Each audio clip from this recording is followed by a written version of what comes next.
Ladies and gentlemen, welcome to our City Council meeting.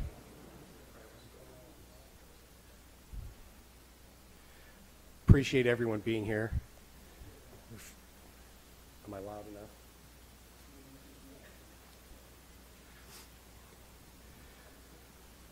I can't hear. Okay. Welcome everybody again. We appreciate having a full council here and our city manager and city attorney. We'll get started tonight with an invocation by Reverend Alex Wilkie, and following him we'll do a pledge of allegiance to the flag, and the three members of Troop 1753 will lead us in that. Isaac Lloyd will be the voice. He's the patrol leader, and joining him will be Gannon Quinn and Daxton Chase. So, Reverend, if you would. Let us pray. We come before you, O God, in all of our work with weakness, seeking for your strength. We may be troubled with the weather today, but we know that better days are ahead of each of us. Now help each of us to achieve the fulfillment of all of our own dreams today and each day ahead. Open our eyes to see the wonders of creation's new life. May we be part of that new life in the name of our God. Today, bless all those that are in attendance at this meeting. Bless each council member with the work that they have made for this meeting. Now bless the mayor and all of the activities that he's involved with for this great city. This we pray in the name of Jesus, Lord, Master of our world today. We pray in the name of Jesus. Amen. Thank you, Reverend. Scouts, if you'd come forward and tell us what we need to do. Just come right up here.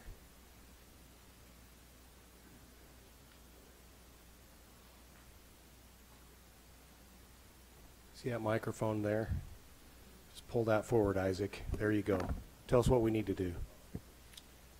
Will the audience please rise?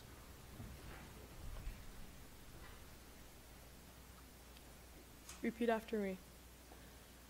I pledge allegiance to the flag of the United States of America and to the republic for which it stands, one nation, under God, indivisible, with liberty and justice for all.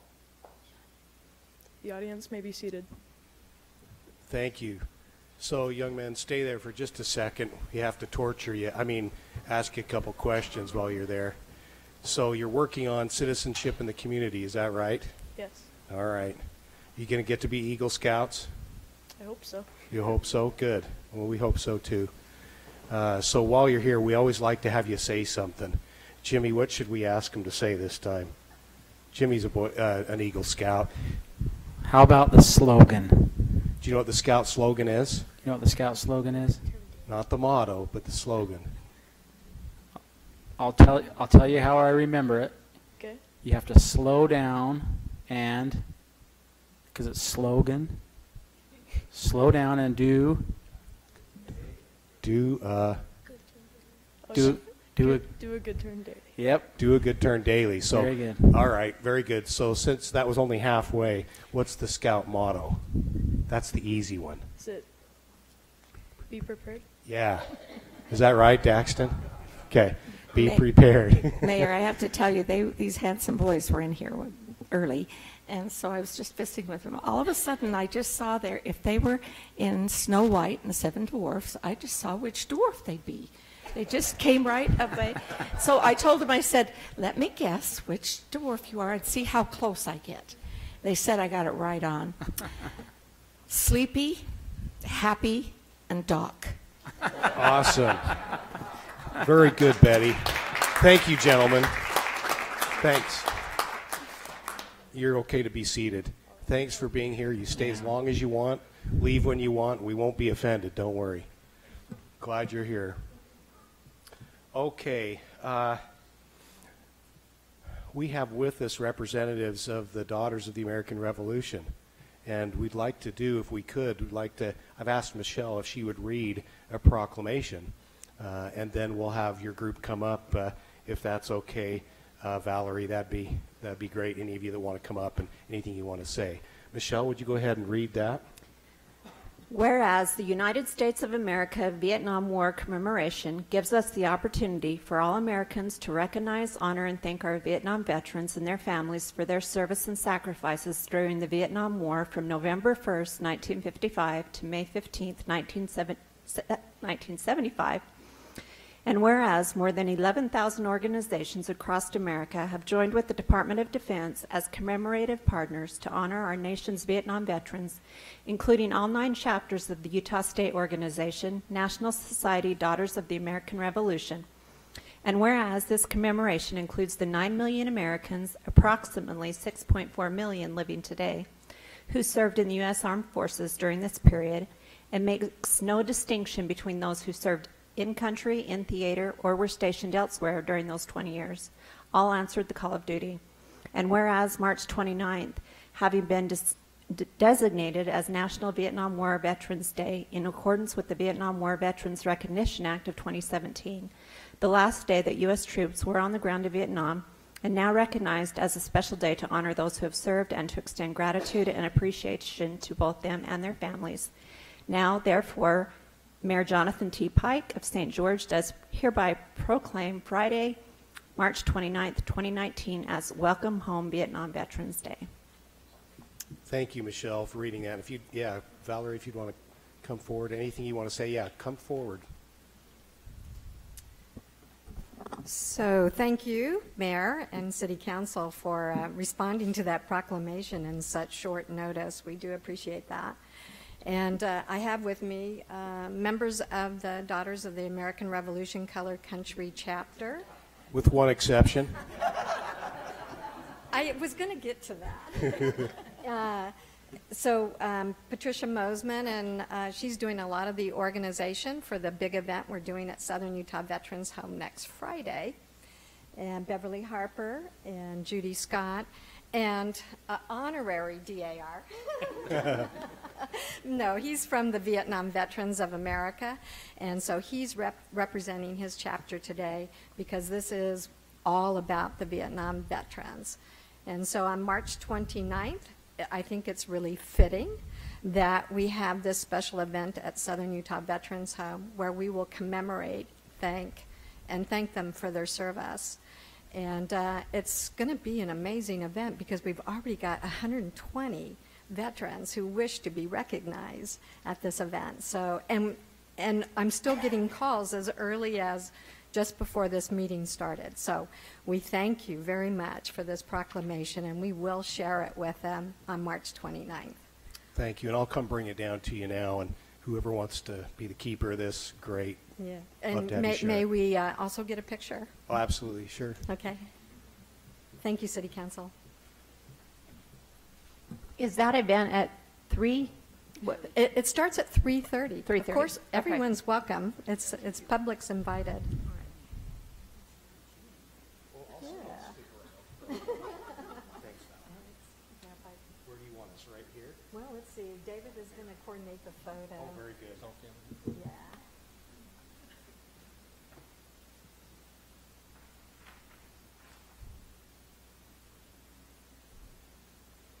Great. Thank you. Thank you. Appreciate you very much. Thank you.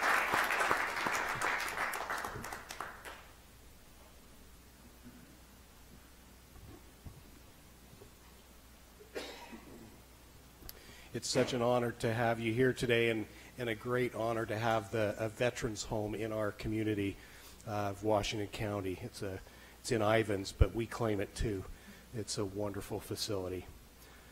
Okay, we also are pleased to have with us Susan Jarvis and others, Marianne Hamilton, others from the Art Around the Corner organization. And we'd like to give them a few minutes to talk about, the exciting current show and a new show that's about to be unveiled here on about, April 6th-ish? Susan? Thank you so much for some time, your precious time today. This has become an annual event where Art Around the Corner likes to share with you a little snippet of what you can anticipate on the streets of St. George. And I will work on getting this up. Oops. We need a drum roll for what's going to take place, the place of the spider. Let's see, how do I get that? How do I go to get that? Back to the sculptor, I think. Perfect. Thank you. So we definitely have had an exciting year, and we are at Art Around the Corner, we are very cheerfully designating 2018, 2019 as the year of the spider. And the new location will be determined. We'll see. We'll see what happens. What I wanted to do was tell you a little bit, the word that I think in my mind when I think about what's coming up is growth. So this is year 15. We're moving into year 15, which is amazing. And growth is what's happening. So part of that, when I think about growth, I think about like a tree, now, especially this time of year. When is that tree alive or dead? You know, is anything happening? And then all of a sudden you see buds, and then you see blooms, and then you see leaves, and then they shoot branches. And that's what's actually happening with Art Around the Corner, which is perfect this time of year. We do have some new city locations, and we had over 50 submissions this year to Art Around the Corner, which is more than we've ever had. Many years we've had to call artists and say, please send us something. This year we had nearly 50. And out of those 50, we selected 37 sculptures to present this next year. Those 37 sculptures are represented by 33 artists. 9 of those are new artists from around the country, which is amazing. So you're going to see some things that you've never seen before. So anyway, and all those numbers, there's unlimited excitement. So what I'm going to do for you today is just share a little bit of samplings, but in order for all this to happen and be possible, we have to have people like you guys. The city is an amazing partner that we could not ever do without. From the city council helping us, from the staff. I mean, we interact weekly with your staff across the city to make this all possible. Just from the forklift driver to the person who's working on the rocks to the guys who are organizing the locations. Anyway, we are so grateful. Also, the city wrap tax has enabled us to give stipends. That's one of the things that we have used to attract these large array of artists from all over the country, because it takes a lot of money for them to travel, and they have to produce artwork that is very costly for them. So we were able to do that. We're thrilled about that. And of course, we have local business supporters and many volunteers that are incredible helping us. So one of our new locations right now, we have downtown we've all been experiencing, and this year we're going to start an uptown, which we'll see in just a minute. But here's a sampling of what's coming to downtown. Reverend Swanson, Dancing Moon Rollers. This is very, very colorful. It's going to be in some of the planters. There are the 3 pieces that go together, and she's from Colorado.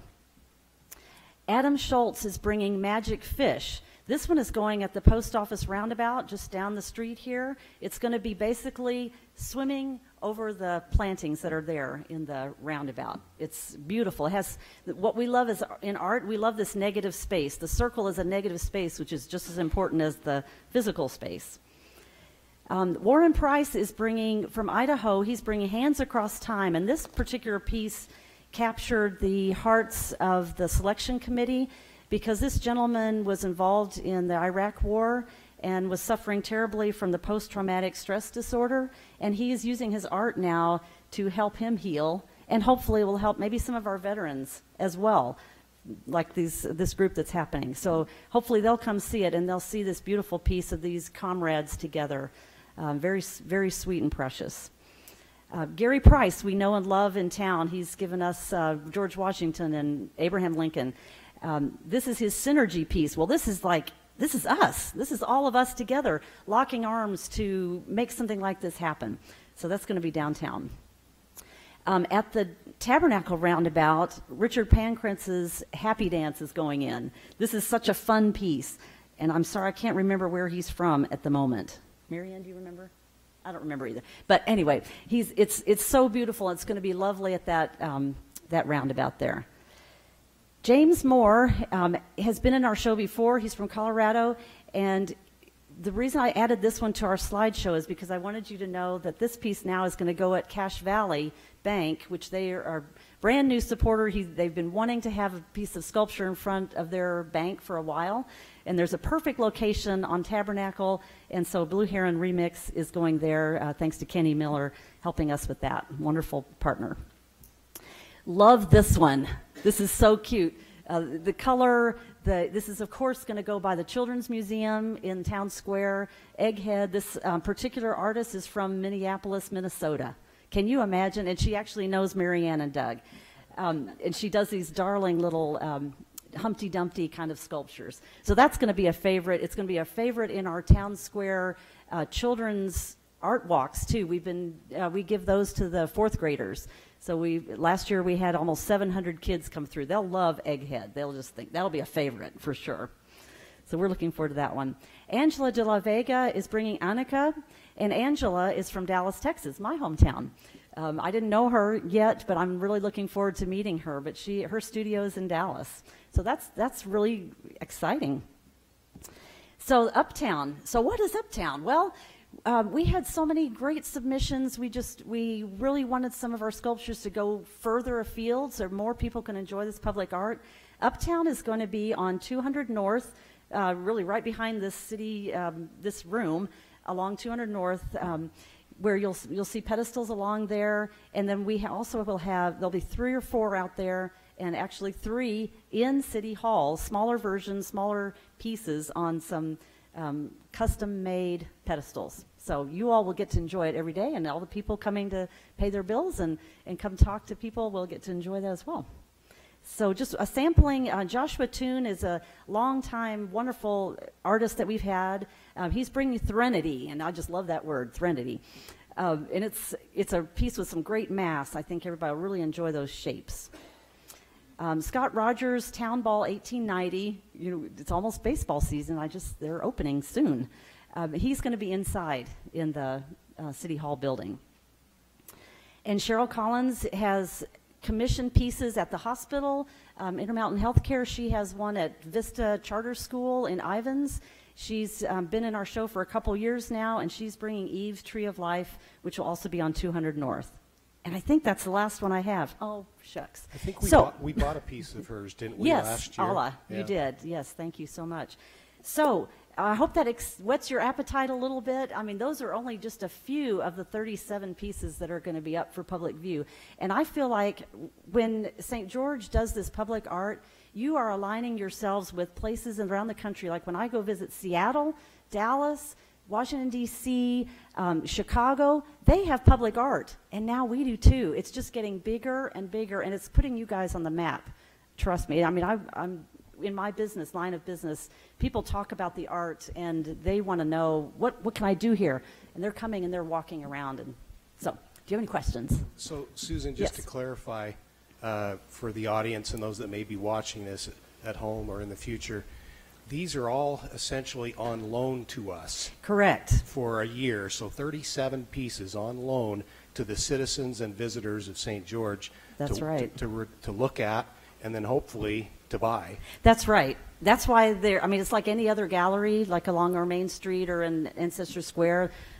These artists want to make a living too. So yes, hopefully we can help them connect with a buyer, and we have been connecting them. I have a buyer in Texas actually that I need to respond back to who's asked about one of our pieces. So, yeah. And then typically the city allocates some funds to purchase a piece or several pieces, and so we'll look, and I think you might have something for us in terms of a recommendation, or the Arts Commission. The Arts Commission does, yeah, Okay, which I'm yep. not a part of, but So if you want to submit that either, I don't know if you're doing that today or separately, but.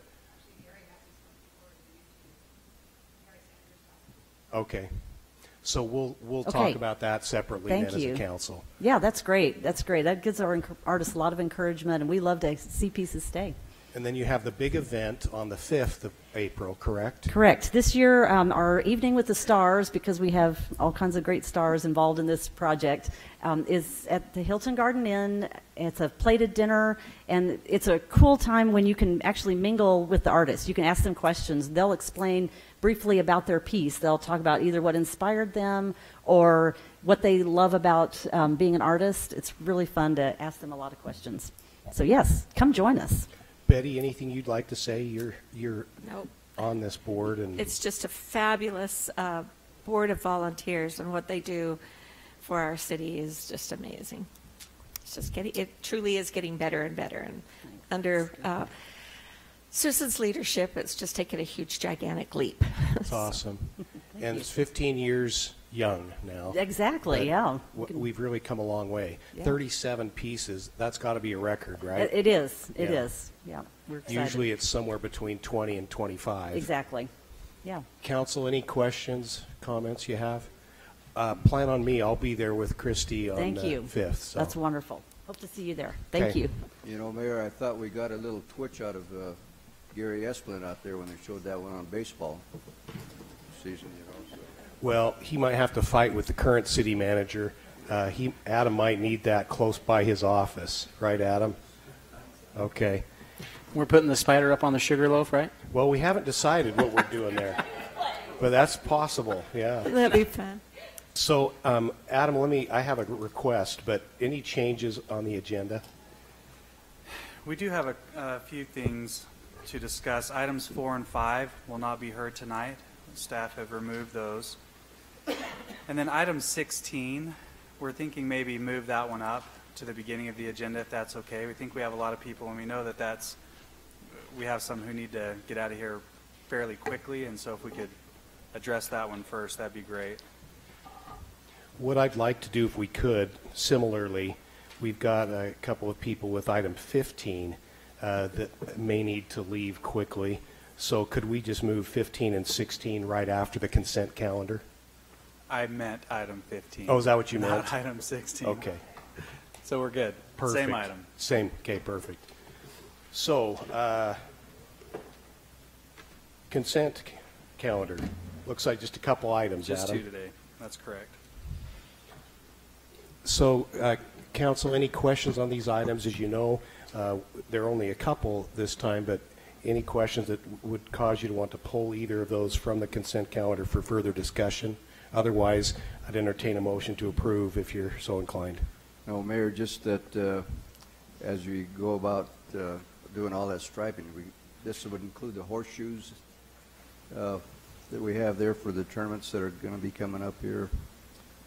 We had some request to make sure we had some of the striping and painting in between those horseshoes, and I think they're being looked at. But this is just it says striping and the asphalt, so I know that horseshoes and the tournaments we host here are quite something, especially since we're the second largest horseshoe pit in the country. I guess someone in Texas has a little bit bigger one than we do, but it's always brings a lot of interest in it. I'm not sure that's included in the bid. Yeah. And I'm going to have to double check that, but I believe this is specific to the parking lot itself. Okay. So I'll follow up on the other striping, but I don't believe that's included tonight. Okay. Mayor, I'll go ahead and make a motion Please. to approve the consent calendar. Second. Motion by Jimmy with the second by Betty. Any discussion on the motion? Seeing none, all in favor, say aye. Aye. Any opposed, say nay. Motion carries unanimously. And so now, could we go to that item? It was 15, correct? 15, correct.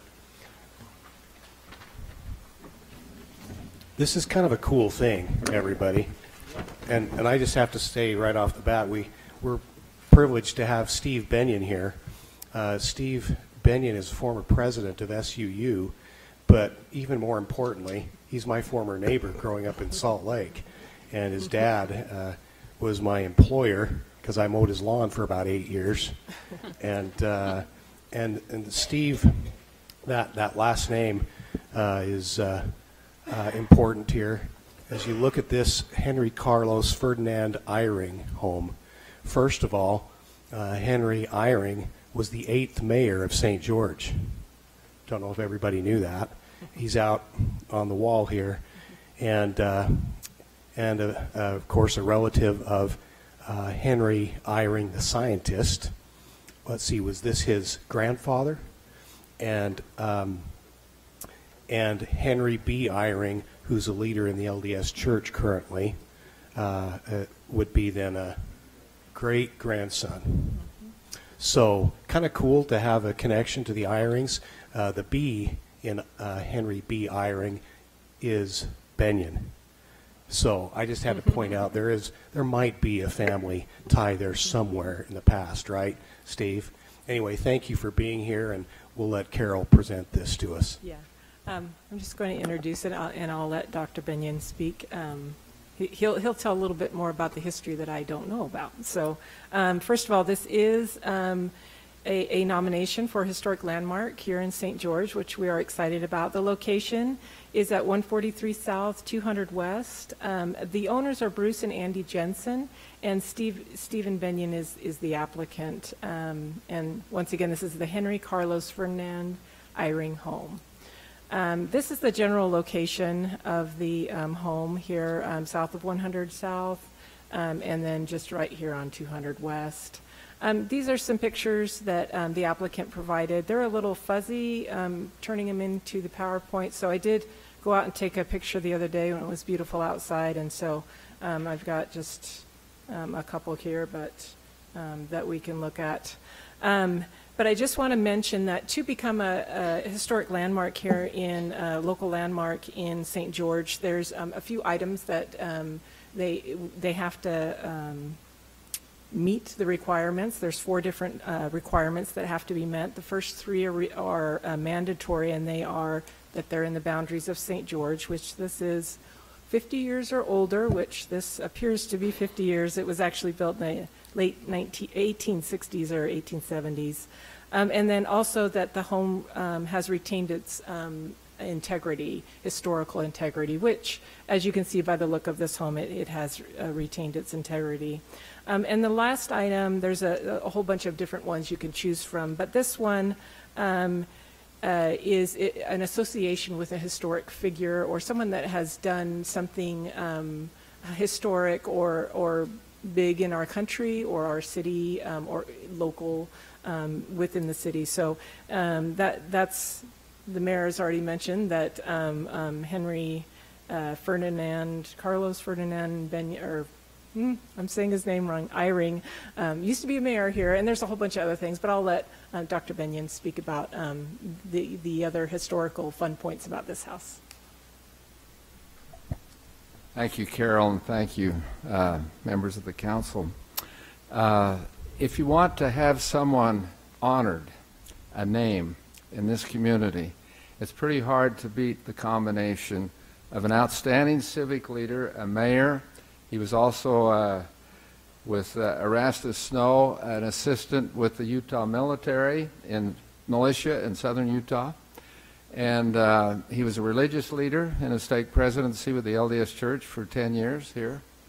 And he was an immigrant from Germany in his late teens.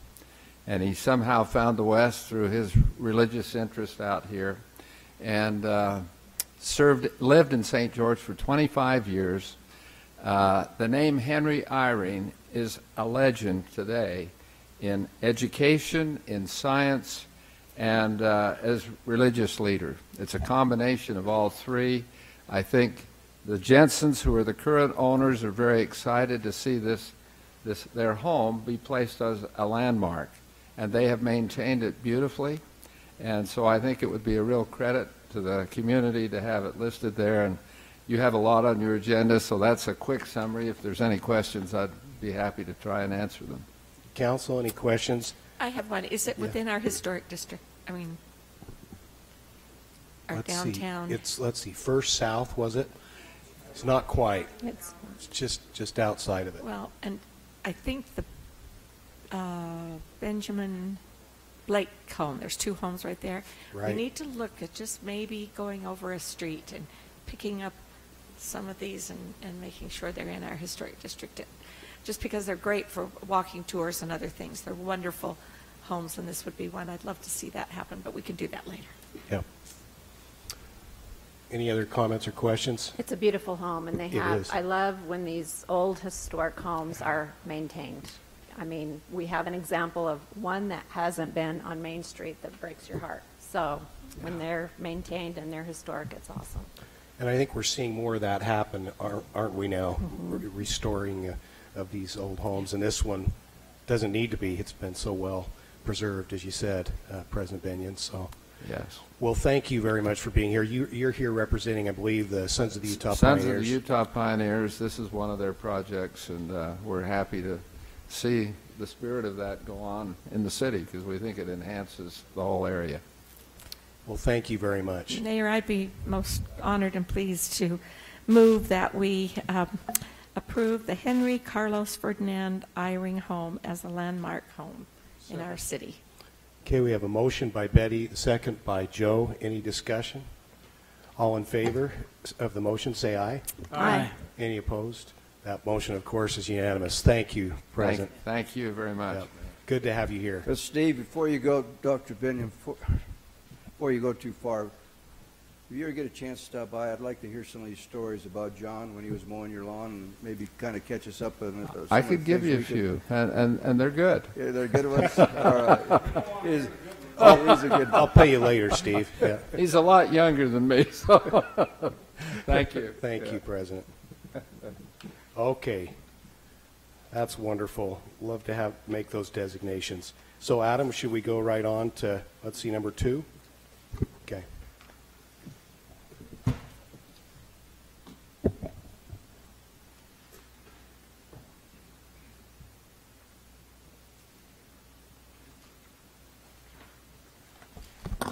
Okay, item 2 is a request to purchase right-of-way for the Corona Flores Market on 500 East. The right-of-way is necessary to comply with the landscape ordinance for commercial development. The area to purchase it's incorrectly shown here. It should be approximately 481 square feet. And then the question is, our recommendation, staff, would be to sell the right-of-way, as we've done on other projects, is for $1.50 a square foot. So you can see this is 500 East. There's an existing home there that we raised. Anyway, there's about 11 and a half feet from back of curb to the current property line. It's a pretty tight site. To comply with the ordinance, they would need 15 feet of landscape strip along here, And so to make this site work, so there's no sidewalk there now. So they'll build a 5-foot sidewalk along there, which leaves 6.5 feet. And so their request is to purchase that 6.5 feet of property or that right of way to help them comply with the landscape ordinance. Sorry, any questions, council? Wes, is this the same site where we had that market that burned down a few years back? Long time ago, Could wasn't have been. it? Yeah, I don't know. So, okay. Good to see him market coming back. It's just adjacent to the new, I think it's the Jones Paint and Glass Yeah, building. Jones is just south of this one. Yep. Yep, you're correct. Okay. I don't believe this doesn't require a public hearing tonight? Okay. Then I'd be ready for a motion, council, if you're so inclined. Motion to approve a purchase and sale agreement for the public right-of-way along 500 East. Second. Motion by Michelle with a second by Jimmy. Any discussion? All in favor of the motion, say aye. Aye. Any opposed? Motion carries unanimously. Thank you, Wes. Okay, number 3.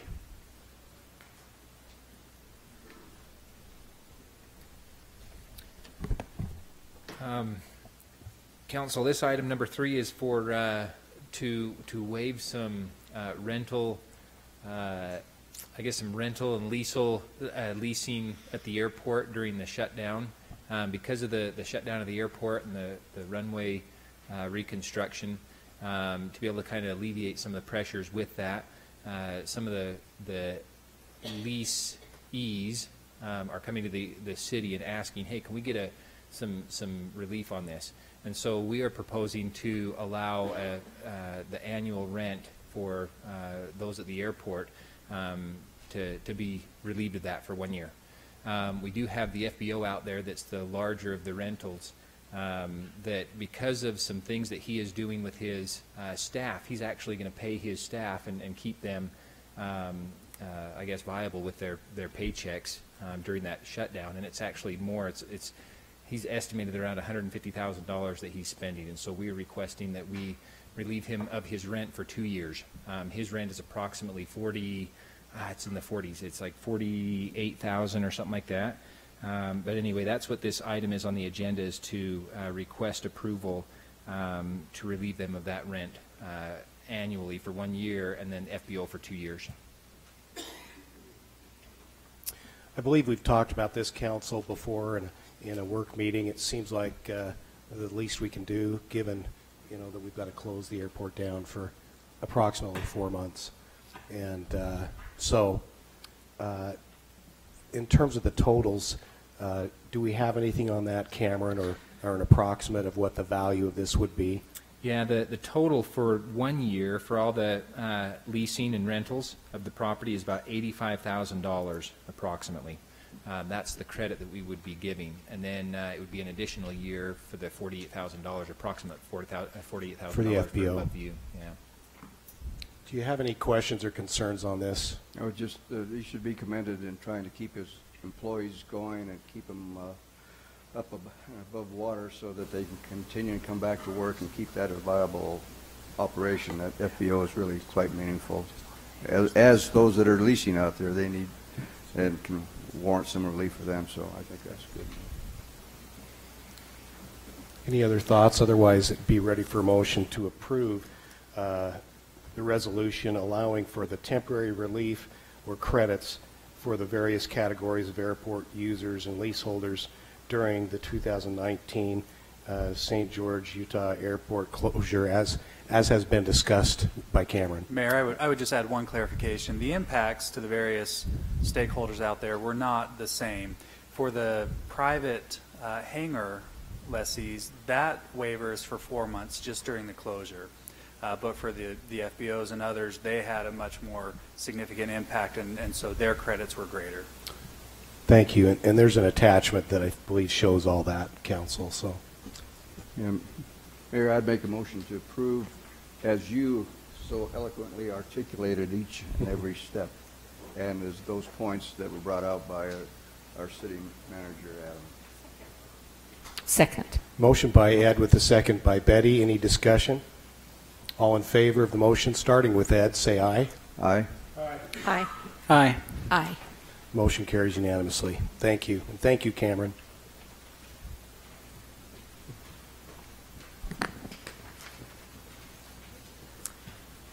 Okay, on to item number 6. This is a public hearing and consideration of an ordinance amending the Amira residential plan development to create condominiums from existing rental units and to add 3 new units and to establish uses on 5.94 acres. This amendment will also change the zone from single-family residential, 10,000 square feet minimum lot size, to a planned development residential on approximately 0.49 acres.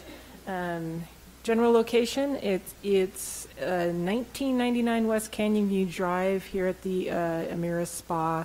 We kind of have 2 different parts to this. One, we'll start with converting the rentals. These have been vacation rentals, like operating like a hotel.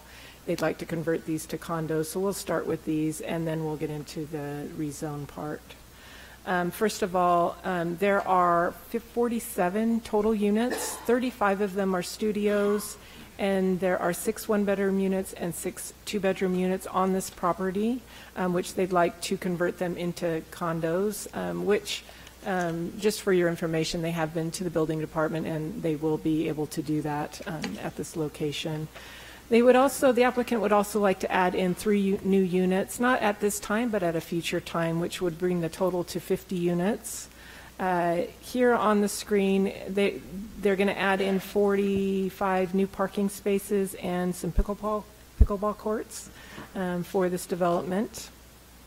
These are the development standards. The applicant does meet every one of the development standards except for the parking. They are here actually tonight to receive a parking reduction approval. This is what they're trying to do. Normally we require 2 spaces per unit, but for this item we can go down to 1.5. With 1.5 units, there would be 50 required covered parking, 25 uncovered for the units. And then for guest parking, normally we would require 17, but the applicant is requesting to reduce that by 10 to 7, with 12 parking spaces for the spa equaling 94. The spa that is existing right now, the Amira Spa, it's been a PD for a long time, but the uses have never been established for it. So the applicant is proposing a bunch of uses here. In your package, you should have received this list to go over. Number 14, there was a correction or a requested change at the Planning Commission meeting, changing the 24-hour assistance to 24-hour coverage for living quarters. Here's some photos of the spa back when there was snow on the ground. We might get some more maybe, who knows, with this weather. Here's where they're putting in the new pickleball courts. And then they do have a couple pools that they will be keeping at this location. The last part of this zone change amendment is actually to change this little portion right here from R110 to PDR. It is within their development. For some reason, it never got switched over to PDR. So that is the end of what they're requesting. There are 6 recommendations or conditions that came from the Planning Commission meeting. They did recommend approval with these conditions. They are in your packet. They deal with parking. And also that 14th item, switching that up. If you have any questions, I'd be happy to answer them. Council, any questions? I may have missed it or didn't see it. Is it any RV parking for the big? No, they're not providing any. No. Any other questions? Is the applicant wanting to say anything? Just curious, what does this allow to happen, and what's the thought process? Are they going to sell the units off individually? Is that the correct? Dave Nazel. Yeah, to be able to sell them off separately. On the parking that Mr. Baca had mentioned, It doesn't provide for RV specifically, but we anticipate it's been functioning with that. We're adding 45 new parking stalls, and it's functioned without those for about 20 years. So we anticipate that that will be decent overflow, that people could park larger vehicles there as well. It won't be striped that way, but. Okay. Thank you. Thanks. Then I will open the public hearing for anyone who might have come to offer input or ask questions on this item, number 6 on our agenda. Seeing none, I'll close the public hearing, council, and come back to you for your action.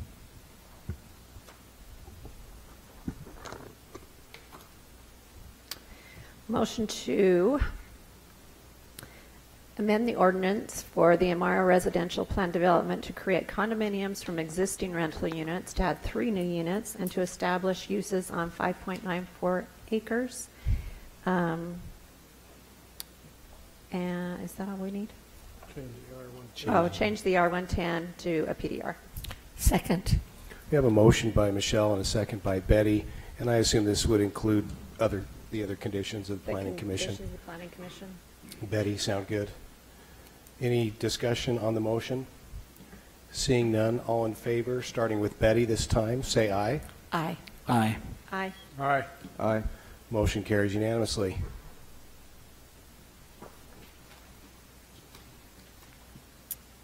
All right. Ready for item number 7. Okay. This is a public hearing to consider an ordinance amending the Stone Cliff Plan Development Residential Zone to expand the overall development to allow new single-family lots in the subdivision. Oops, this is the wrong one. Would help if I had the right one. Let's see. There it is. Okay. The general location is south of 1450 South, west of 3000 East. This is an aerial of the location of this. I will mention briefly in the beginning, this was scheduled to come to the City Council previously. The applicant did pull it before we were able to hear this request. I will have the applicant come up and explain a little bit why they are bringing it back and what was the reason for them pulling it. But this is the general location. This is the existing Stone Cliff. The general plan does have this area designated as low-density residential, which it does meet that designation. For the zoning, this is R110 right now, and the existing Stone Cliff is here. I do want to mention that this is in the hillside overlay. There will be a hillside permit that will be in discussion for your approval or denial tonight as well. It'll be later on. But for right now, we're just talking about the zone change amendment. In fact, I believe what we'll do is, if this is approved, I believe we'll take that next. Okay, okay. And we certainly can do that. I shouldn't have exited out of that one. So here we've got the land use summary table. They do meet all the requirements for this proposal. The existing amenity section, and it's shown here on the right, for the existing Stone Cliff development, it's about just over 1,700 square feet. If you take the existing houses that are there, the units, and then you add these 40 units that they'd like to add, the required amenities would be around 90,000 square feet. So they do meet the required amenity requirement that is in the zoning regulations. And they do meet all of the other ones as well. This is kind of showing you their site plan of what they'd like to do. There is already an existing deceleration lane here, so they don't need to cut that in, but they want to do the new entrance here. So they'll have 2 main entrances into their development. The other one's way over here. This one, there will be an access. It won't be gated at this point right here. There will be an access into the future commercial development over here. The gate will start down the road a ways so that If somebody came in, they could turn around and go into this commercial development without getting into the gated part of the community. And this is just showing what it will look like over the top of the aerial. There will be a couple houses raised in this development. This shows 1450 South, where the decel lane is and the new entrance. There's one of the houses to be raised. There's the other one right here. There's both of them kind of in the same photo. This image here is showing this location right here, this home. Right now they have their access through this development, this proposed development. So staff and Planning Commission are recommending that they get a proper easement so that this home does not become landlocked, because they do not have access onto 1450. So an easement will need to be granted for them to exit or, pass through to get into their home. Here's some elevations of the landscaping that they propose. They propose doing exactly very similar to what they already have in Stonecliff, with some tiered elevations of the landscaping, which will be maintained combination of homeowners and the HOA. And there's a typical home design there. This was presented to the Planning Commission back in January. They did recommend approval. There are 6 conditions that they did put on this development. They do deal with access, making sure that the new area that's annexed into the Stonecliff plan development, that the lots have access not only to the amenities, but that they have access to the existing private streets, because they're all private streets up there, and also for the home located at 2894 East on 1450 South, that they have access as well.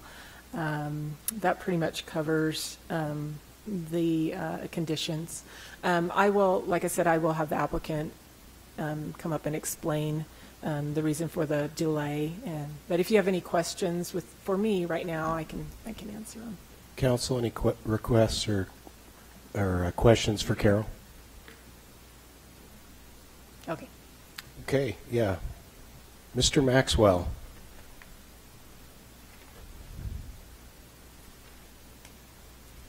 Mayor and council members, I think it's just about a month ago we had this on the agenda, and after meeting with staff, we was negotiating on the 3 acres to the west of us.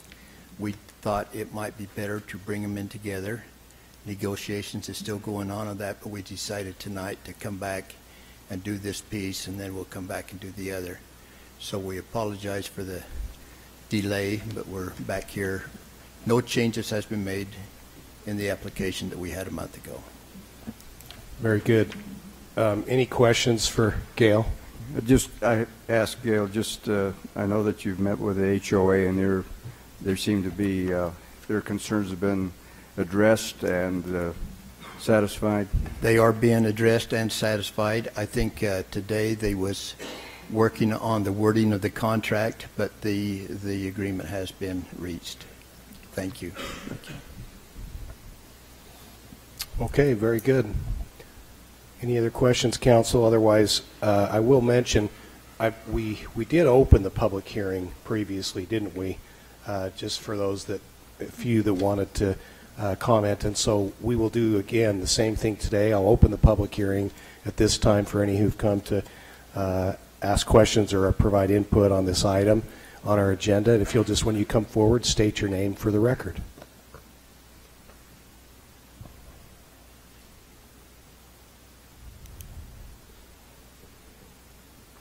Good evening. My name is Tom Blaisdell, and I'm a resident of Stonecliff. During my remarks, I'm going to be making reference to a couple of documents. I'd like to make them part of the evidentiary record of the hearing and get that out of the way first, if that's all right. I'll let Sean guide us on that. So, are you going to be referring to these documents? Yes. All right. We can go ahead. You can go ahead and refer to them, and then if you want to give a copy to the city recorder, she'll put them in. I think it would be fair or appropriate, Mayor, to have the applicant give the applicant a copy so they can see it. I have extra copies. I can give you one and the applicant as well.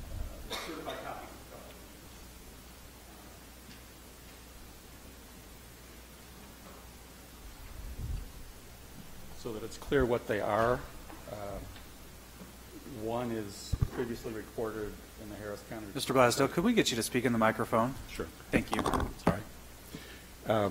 There are two previously recorded deeds. These are certified copies. The first was previously recorded in the Washington County Recorder's Office as document number 2018-0044065. The other one was previously recorded as document ID number 2009-0014037. And I'll distribute the extra copies now.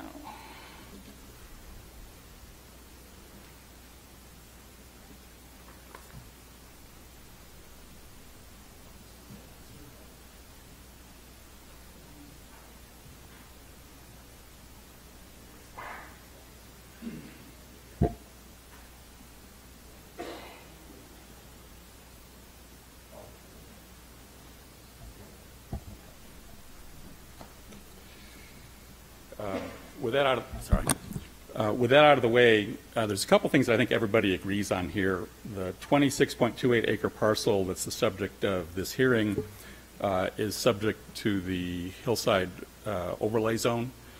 Staff made that clear. I think it's also agreed by everybody that in the absence of the proposed trading of development rights or swapping of building rights on this parcel and 3 parcels that haven't yet been developed, the hillside ordinance restrictions would apply here. And one reason why you didn't hear anything about those hillside restrictions in the staff's presentation is that the proposed hillside development permit is based on a proposed swap of rights that would allow the applicant to not have to comply with those requirements. And I'll get to that in more detail in a minute.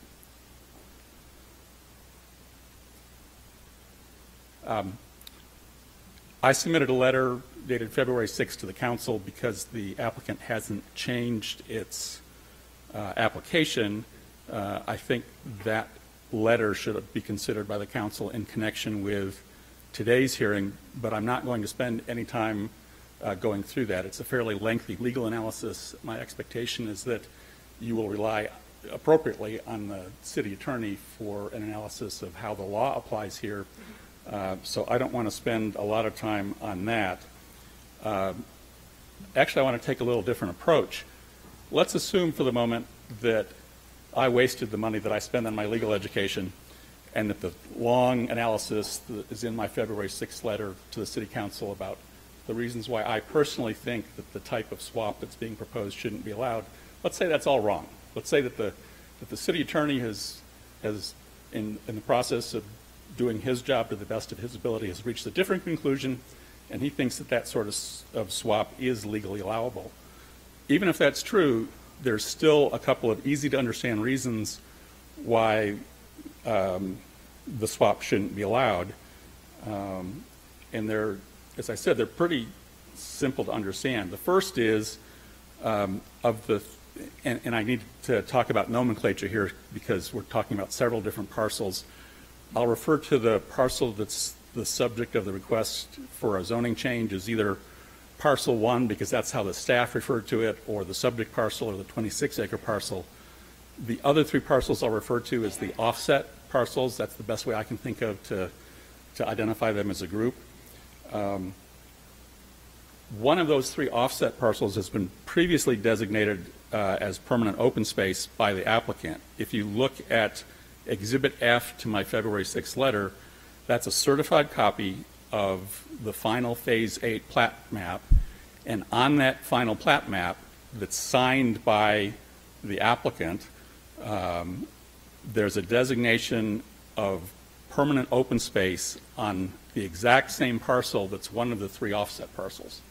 So one of the things that's happening here is that the applicant is asking you to give him something in return for designating as permanent open space 3 different parcels, one of which they've already designated as open space, permanent open space. So I don't see how you can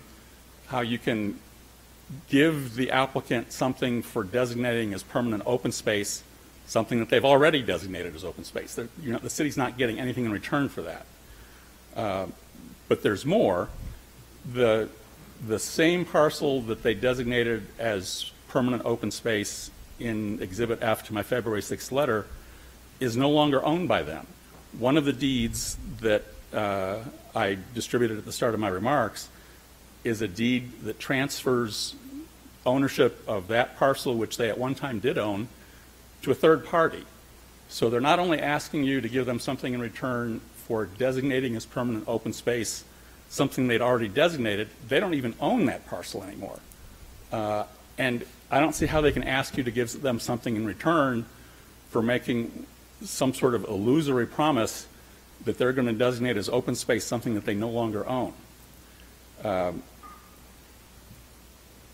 That handles one of the deeds. The other deed is a deed that was signed by the applicant roughly almost 10 years ago, where they deeded one of the other offset parcels. They executed a quitclaim deed giving ownership of that parcel to the Stonecliff HOA.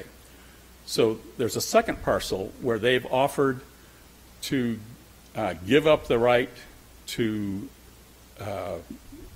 disturb property that they haven't owned for almost 10 years. And that's a serious problem, because when you look at the proposed exchange of rights, what they did was they cobbled together 3 different parcels that are part of the Stonecliff planned unit development, on which they have so far not built at all.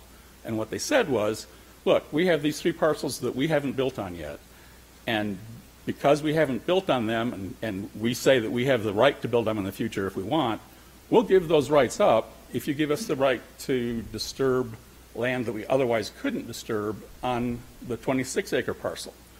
Well, the math doesn't add up if you subtract the 2 parcels that they don't even own anymore. There is one parcel that they still own, but the amount of hillside acreage that they're offering to give up the right to build on that one parcel that they still own isn't enough to offset the land that they are now asking you to give them the permission to disturb and build on in the 26-acre parcel. So the math just doesn't add up. Now, I've attended a few of the Planning Commission and City Council hearings over the last couple of months, and I've gained an appreciation for how hard-working the city staff is. I don't fault the city staff for not bringing these ownership issues to your attention, because my suspicion is they weren't aware of this.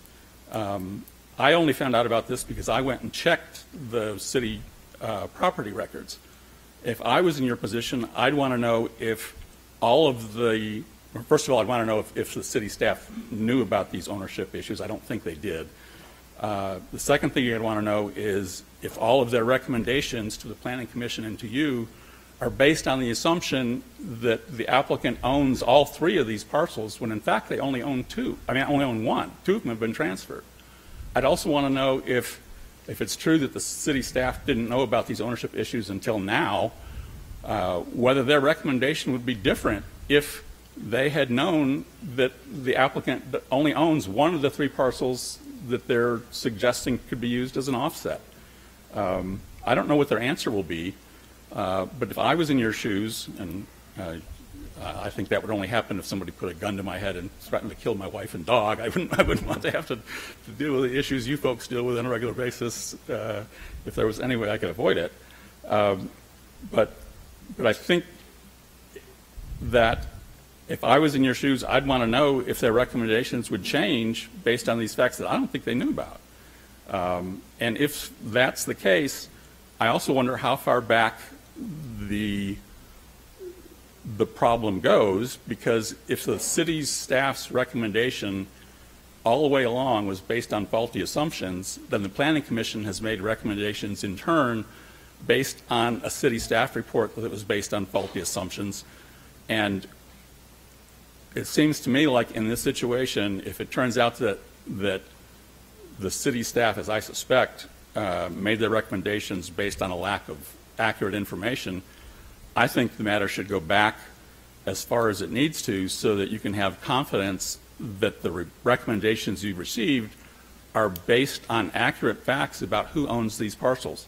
Because you will find, if you check through the description of the property involved in these two deeds that I've made part of the record today, that the applicant only owns one of the three parcels that they're seeking to exchange development rights for. And I would like to know, given that I think I've clearly shown the relevance of those two documents, that they are now part of the evidentiary record of this hearing. Is that the case? The records that you've given the recorder and referred to will be as part of the packet and a record of this hearing. Thank you. Give me just a second, please.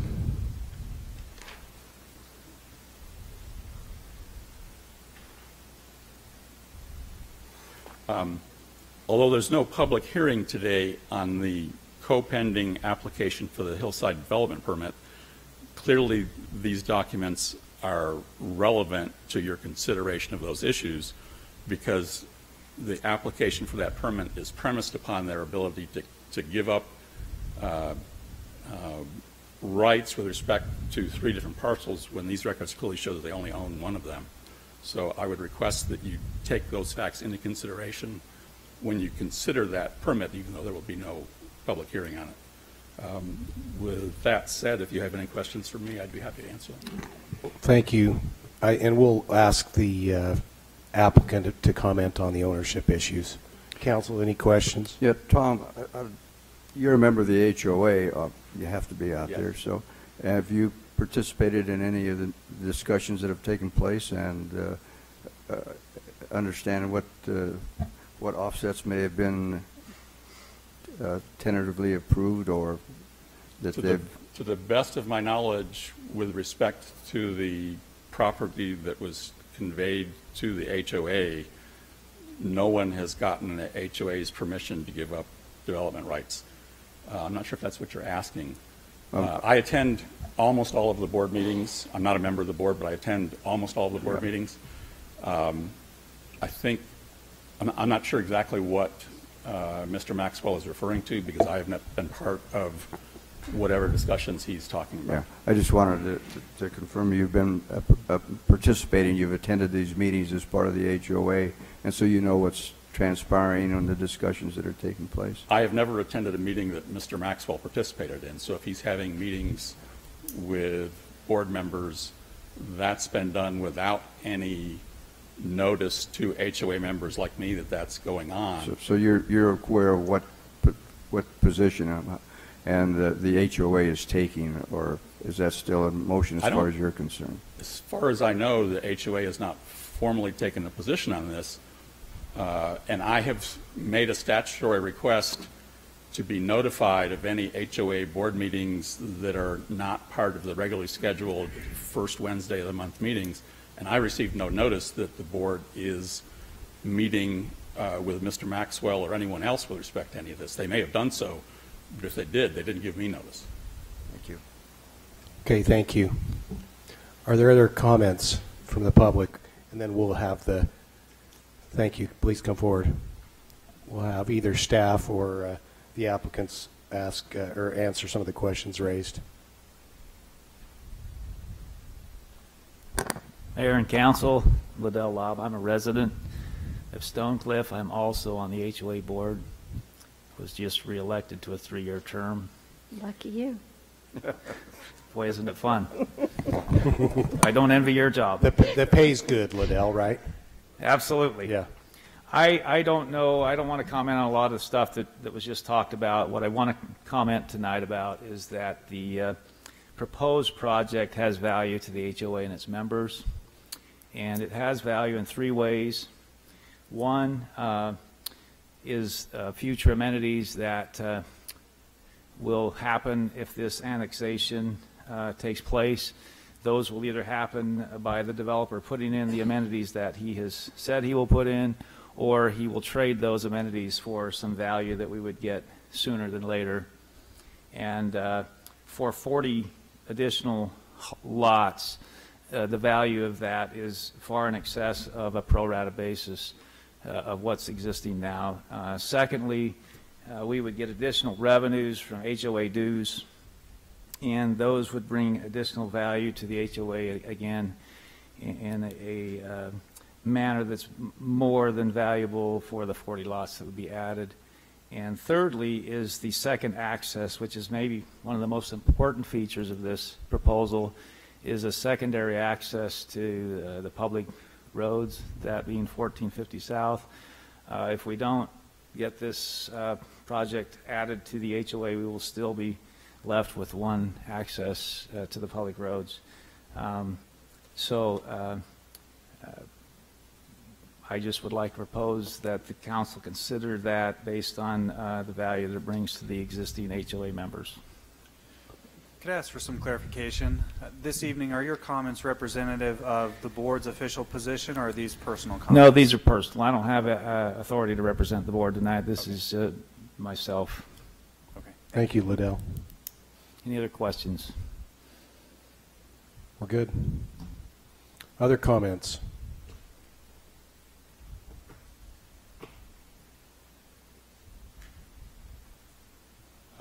Just briefly, it's true that if 40 additional lots are added to the HOA, there will be additional dues received.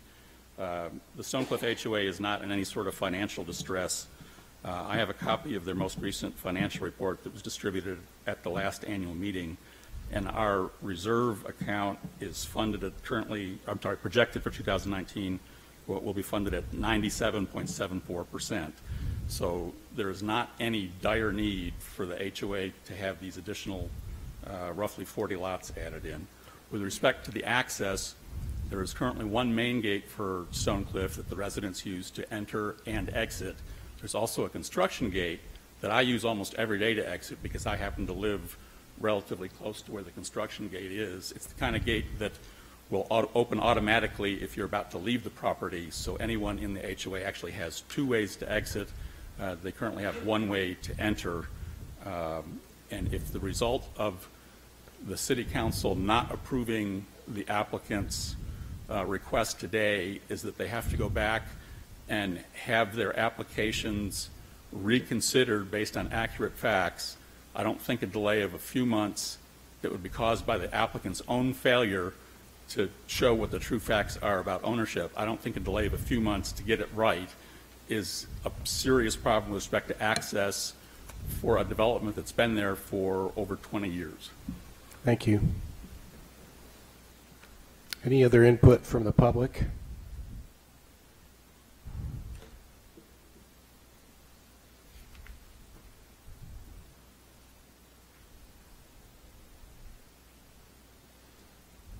Good evening, Mayor, Council. My name is Robert James Anderson. My friends call me Jim. Please call me Jim. I have some issues that I would raise only as issues for consideration. I live in the Views, and so we're concerned about access from the proposed development area through 1500 South that currently is at a terminus in our subdivision. Similarly, access through 1540 South, which is the street south of 1500, and the reason for that is, A, we'd like to be able to know who's going to be coming and going, and to the concern of construction access for those lots. The vertical alignment for 2670 is one of the steepest in the city. People come for egg rolls down the street. It's steep enough. And so when large construction trucks come up, it's basically one vehicle, one way. And it's hazardous. I'd also like consideration for the relationship between the existing proposal and any consideration for retail space adjacent to the existing proposal.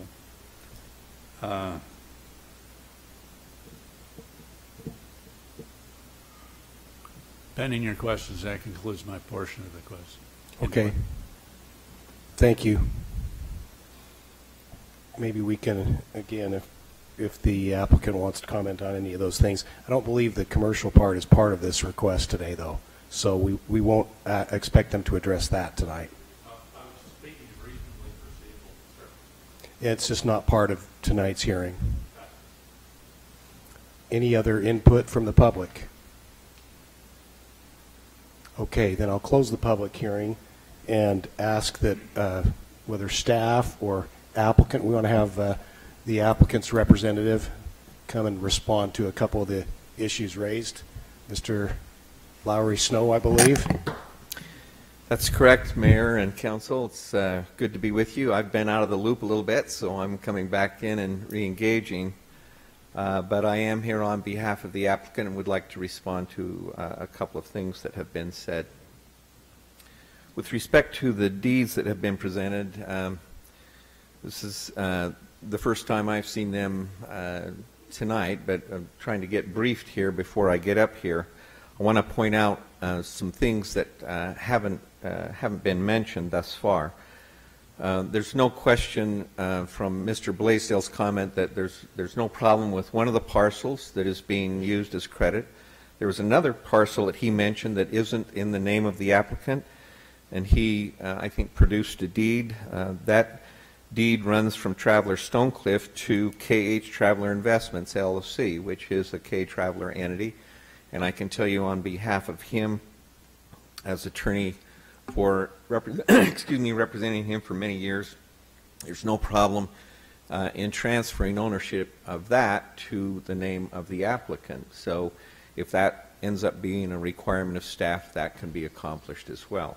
So that would leave two parcels clearly in the name of the applicant and subject to or being available for transferring those credits. The third parcel is in the name of the HOA, and I don't have a lot of background information, but I'm being told that even with the two parcels with respect to the 40-acre piece, with the two parcels that would be in the name of the applicant, even without looking at the third, sufficient credits can be obtained. What I would recommend, because we have been back here a few times and with the Planning Commission, first let me say we have no problems with the 6 conditions that were recommended by the Planning Commission, and I have no problem, and on behalf of the applicant, adding an additional condition that the staff satisfy themselves with respect to ownership, availability for the credits requested.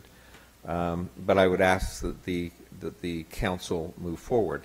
That seems to be the primary issue. The other issue with respect to the HOA and amenities, I can tell you that I've been working with the applicant. I know for a fact that there have been ongoing communications, maybe not in a formal meeting, but preliminary negotiations with the HOA to resolve the issue.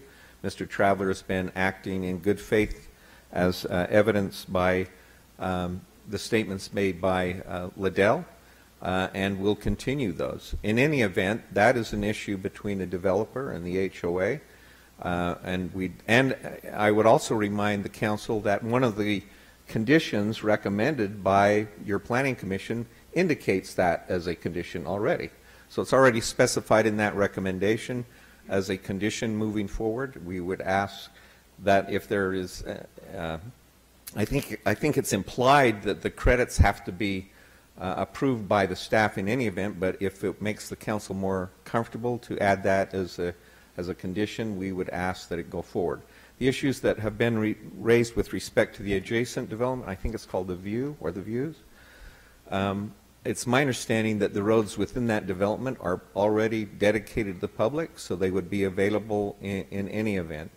And as already been mentioned, the adjoining objection, or the objection to the adjoining property being at some point commercial is yet not before this before this board, and there'd be some question whether it might ever be before this board, but it's certainly not part of the application pending or the hearing today. So I hope that helps clear those issues up, but if you have questions, I'd be happy to respond to them. Council, any questions for Mr. Snow?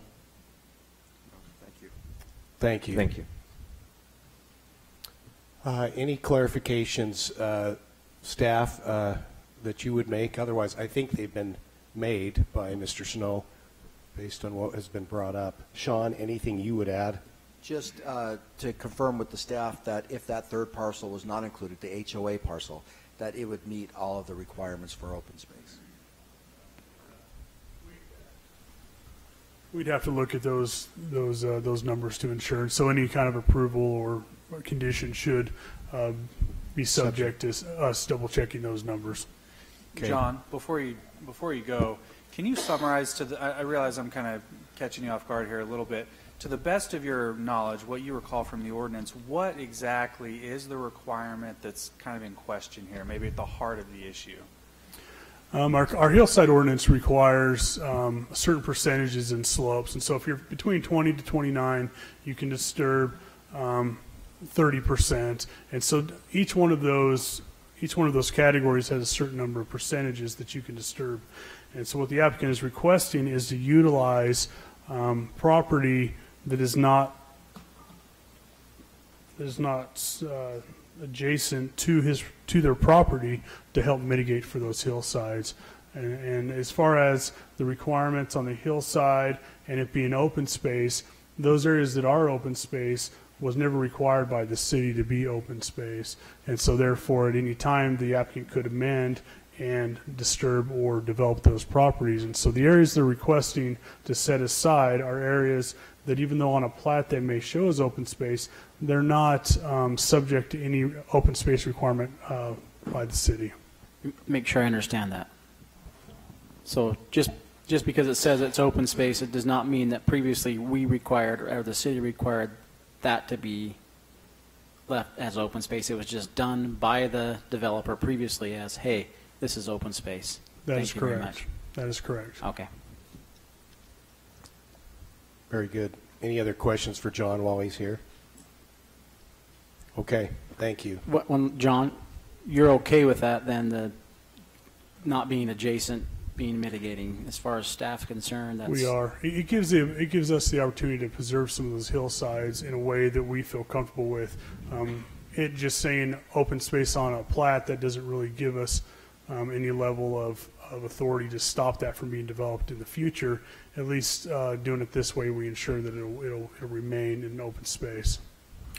So while you're there, and between you and Sean, I mean, just so I understand, so the implication is that we kind of didn't know who owned this property, but we don't just take somebody's word for the fact that, oh, hey, we're going to designate this property and so it's okay. I mean, there's a process that's gone through and it's going to have to be proven and done and verified. We have an application that states who the owner is and it's signed, and so we rely on that information and that information that it is the owner that signed the application. And the applicants agreed to make that a condition, so I think we feel comfortable So with that. I guess it'd be a condition, meaning it wouldn't just happen and say, oh, well, we don't really own that property, too bad. It would have to be done before this were to go forward. And I don't think anyone in this meeting today is disputing the fact that Mr. Traveler in some way controls those two properties. It's just if it needs to be transferred to a different That's right. K-Traveler entity. That's right. Could we also discuss timing? I believe there was a question of timing. Yeah, we can discuss this now or during the hillside, but part of the hillside portion of it was, or the condition was, those areas would be put into either some sort of conservation easement or dedicated to the city. The applicant is requesting time. They're requesting to extend the time that would occur for the final plat to allow them to negotiate those other properties. Therefore, if they could do that, they would go back through the hillside and utilize those portions to mitigate those hillside impacts. And so they are requesting for that time for the conservation easement or dedication of the city be done at the final plat. But that's more tied to item 18. That is more tied to the hillside, but that's in the gist. That's the request. Thank you. John, let me Anything else? just ask you a quick question. Didn't the Hillside Review Board meet out there a few months back? And We did. And didn't they look at some of these issues? And They did. They looked at the application, and they did give a recommendation to approve it. Thank you. Thank you, John. Yep. Council, do you have sufficient information at this point to make a motion, or is there any further discussion you'd like to have? I have enough information to make a motion. It's just making the motion. Yeah, good luck. Terms of Planning So- Commission, right?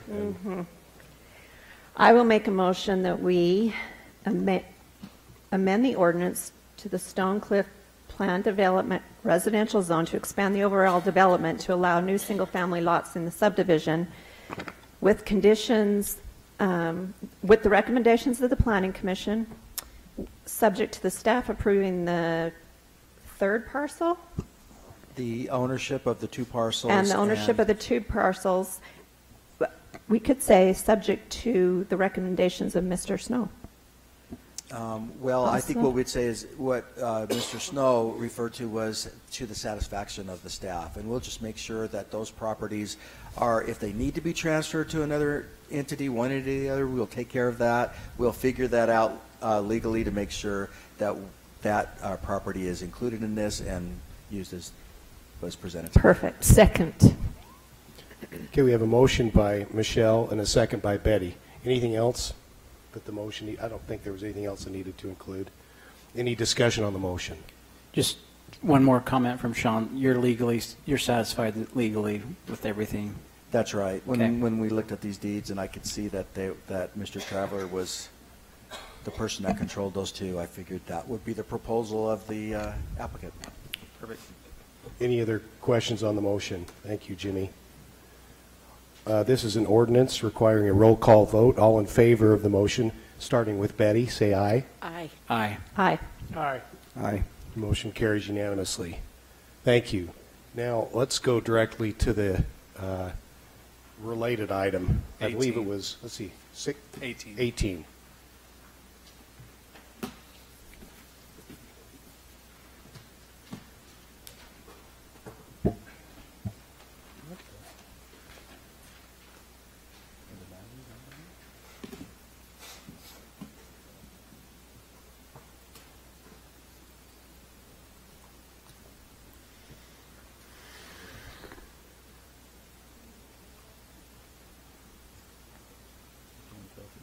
Maybe. Do you have batteries?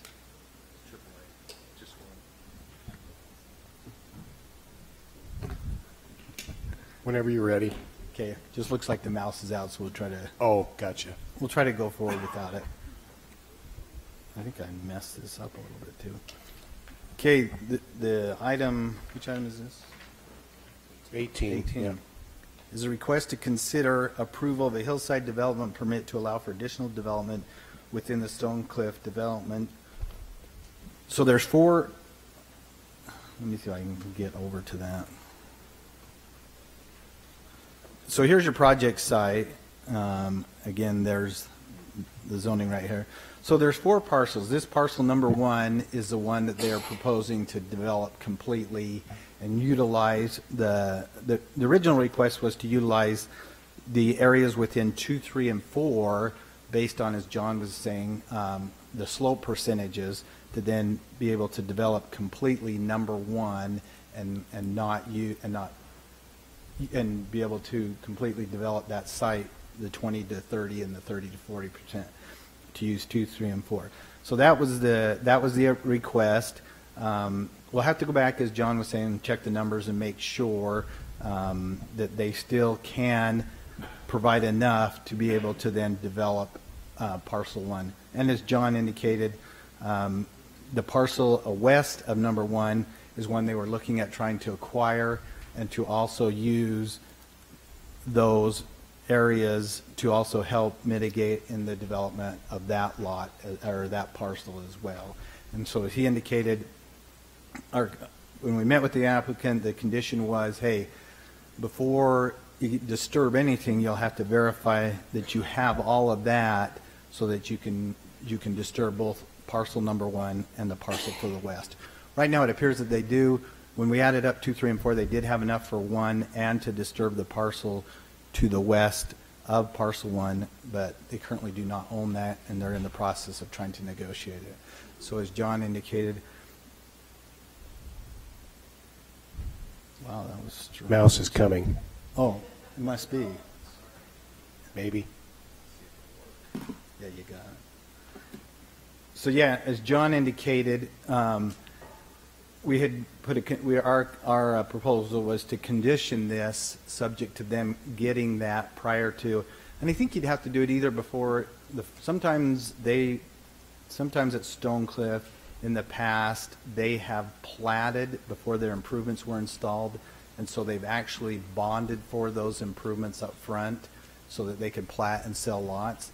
And so I guess the condition would be before they could disturb any of this, number one, we'd have to make sure and verify again that those that they do own can meet the requirements for the hillside.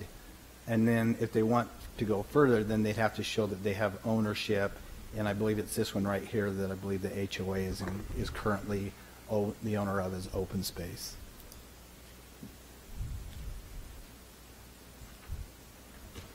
Any questions, council? That's just that parcel 1 you can see. And so the request is to utilize all of that property to develop, and then, as indicated, set those parcels aside as either conservation or dedicate them to the city. Okay. Questions?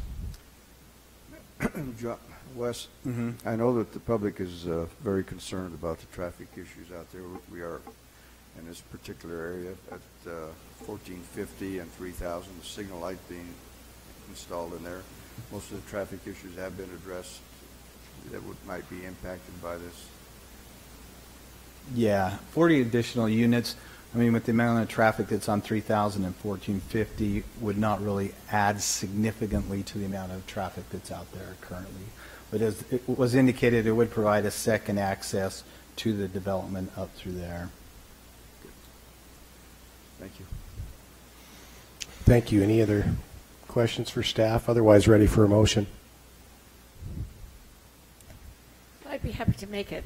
Is it complicated, or I'll just make ones. Mayor, move to approve a request for a hillside development permit to allow additional development within the Stonecliff subdivision. Second. With maybe the one condition, which was one of timing, right? Yeah. So either before we issued a grading permit or anything, we'd have to verify that yes, they have enough in those areas that they do own to compensate for that which they want to disturb. And so we'd have to verify that prior to disturbance at that time. Verification of ownership. Through our staff, by our staff. By staff. Yep. So that's your motion, Betty? Correct. Second was by Ed. Any discussion on the motion? Seeing none, all in favor of the motion say aye. Aye. Aye. Any opposed say nay. That motion carries unanimously. Thank you. Now I think we go back to 8.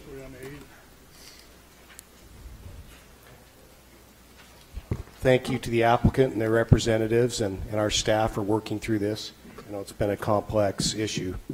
But you know, Mayor, that's the way it's supposed to work. I mean, we're trying to respect the property rights of the property owner. That's the foundation of our society here in America.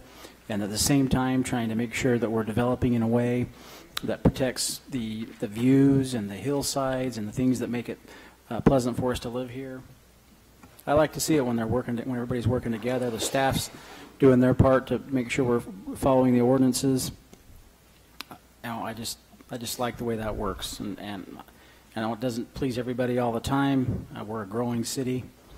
It's not the place I grew up, but we have that happening, and you know, we just want to keep moving forward in a way that we're trying to balance all those things. So thank you to the staff and to the developer for working, trying to be amiable and work through all that stuff. All right. Item number 8, public hearing consideration of an ordinance adjusting the boundary line between St. George City and Santa Clara City. So this a resolution declaring the intent to adjust the city boundary was approved by the City Council on January 17th. State law requires that not less than 60 days after the resolution is approved, that a public hearing and an ordinance or a public hearing be heard. This adjustment would not become effective until both of the cities adopted the ordinance accepting the proposal. Santa Clara is hearing their item next week, or having the public hearing and the ordinance next week. If you recall, this is the portion here that the applicant's requesting to be moved into Santa Clara, this hatched area. This yellow area is the current boundaries of St. George City, and so the boundary would be modified to follow this pink line. This is Pioneer Parkway right here. Lava Cove is right here. It's approximately 24 acres is what is being proposed to be changed. This is a close-up of that area. And if the council recalls, this request was mostly due to the utilities in this area not being able to drain the sewer. And that's just seemed to make sense, didn't it? So, any questions, council, before we open the public hearing on this? Okay. Thank you, John. I'll open the public hearing for anyone who may have come to offer input on this item. Number 8 on our agenda. Seeing none, I'll close the public hearing and come back to you, council, for your action. Mayor, I'd make a motion to approve the adjustment of the boundaries between the City of St. George and Santa Clara as specified. Second. Motion by Ed with the second by Joe. Any discussion? All in favor, starting with Ed this time, say aye. Aye. Aye. Aye. Aye. Aye. Motion carries unanimously. Number 9.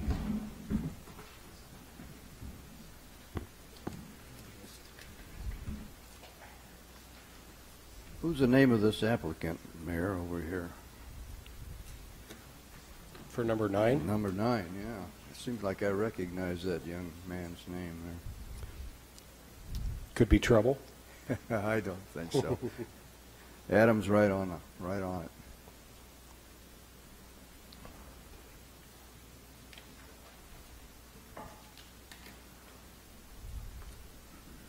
Okay, so item 9 is a public hearing consideration of an ordinance vacating a portion of 200 East and 200 North Street by narrowing the width of the right-of-way, and 300 North Street to vacate the remaining right-of-way from a portion that was vacated in the past.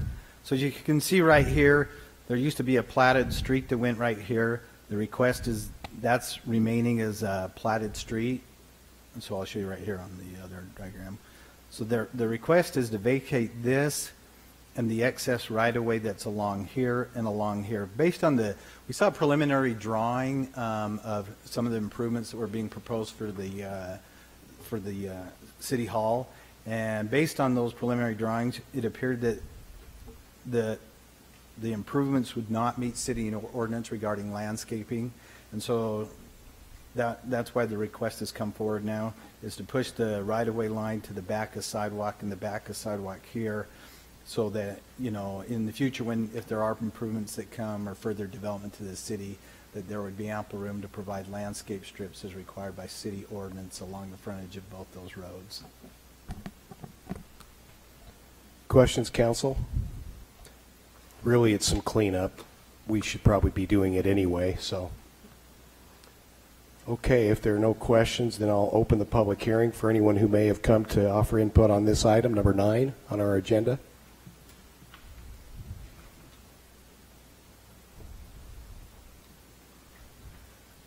Yes, I'm Chris Mosier. I'm a resident. I live on 300 North, 100 East.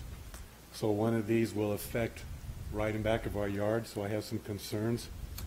It states for 300 North Street, it is to vacate the remaining right of way from a portion that was vacated in the past. I'm not really sure what that means. One picture that we saw looked like they were going to build or put a parking lot right up next to our yard. So I'm wondering if there's consideration of putting a noise barrier or a wall so that at least there'll be some privacy. Okay. Chris, do you have a wall there now? No. Okay. Oh, we have a fence. And I've been caring for the property right in back of our yard, making sure it's clear of weeds, planted a couple of trees and so forth. You know, at least now we're looking at a hill, not a parking lot. Okay. I guess at this point I'd say so noted. We'd have to look at that at the time in terms of how the plans would affect you, and we can certainly make you part of that. Okay, thank you. Okay, thank you. Any other input from the public on this item? Seeing none, I'll close the public hearing. Adam, you've made note of that, right? And so we can look at that as we move forward with any of those plans. Council, if you have any questions, if you don't have any questions, I guess, ready for your action at this time. I'll make a motion to approve the ordinance vacating a portion of 200 East and 200 North by narrowing the width of the right-of-way, and 300 North Street to vacate the remaining right-of-way from a portion that was vacated in the past. Second. Motion was made by Michelle. Second was Ed. Any discussion? All in favor of the motion? This is an ordinance. Starting with Betty, say aye. Aye. Aye. Aye. Aye. Aye. Motion carries unanimously. Thank you. Number 10.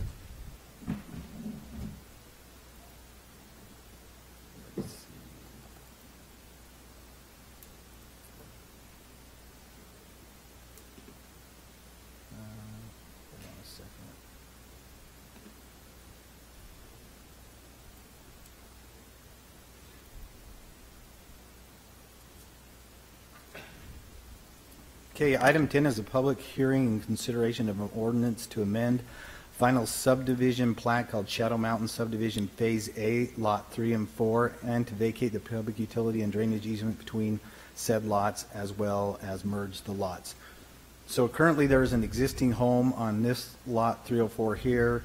This is a vacant parcel here. There's an open drainage way right here that conveys runoff from the Shadow Mountain Hill down through here and then into the storm drain system. Their proposal is to combine these two lots and vacate that easement, that public utility easement right there. Now let me see if I can go forward to here.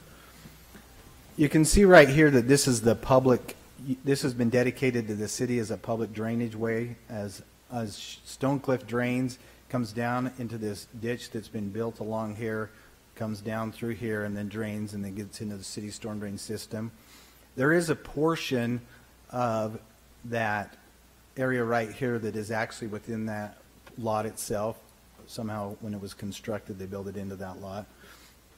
So a condition on this would be, as we merge these two lots, if that's approved and vacate the public utility easement, we'll need to work with the property owner to acquire some of that property right there so that we can protect that ditch and the drainage that it provides for the Shadow Mountain Hill. So we'll have to work with them. One of their thoughts as we talked to the property owner was possibility. You can see right here that that's the property line for that lot 304. And so there's a portion that they've developed. I think developed that's outside of their property that's on the city property. One thing they've talked about possibly doing is maybe an exchange for this that's already been developed and exchanging that for property over here. That's something we can look at, or possibly the city acquiring that property. But that's just one condition we'd make on this, that we resolve that so that we can continue to protect that open drainage channel. And I believe the property owners expressed willingness, is that what you said, Wes? Yeah, we've talked to him about that, and he said, well, yeah, if we can maybe do something here as an exchange, or just possibly then he would sell us the property. Okay. And Mayor, just to clarify for the record, it was the original homeowner that disturbed our property on the hillside, not the current homeowner. Thank you. It's a good clarification. Unfortunately, that happens from time to time, and so this would make it a good time to clean that all up. Council, any questions before I open the public hearing? Seeing none, I'll open the public hearing for anyone who may have come to provide input on this or ask any questions. Seeing none, I'll close the public hearing, come back to you, Council, for your action.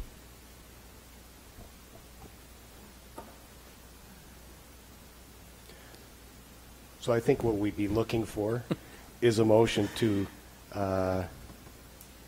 amend the final subdivision plat for these 2 lots, to vacate the public utilities and drainage easement between the said lots, as well as to merge the lots and to make a property exchange. Conditional upon us acquiring the property for the necessary easement. And I would say it's the north side of the property, so you'll probably say it's the west. Top. There you go. Do we have a motion to that effect? Second.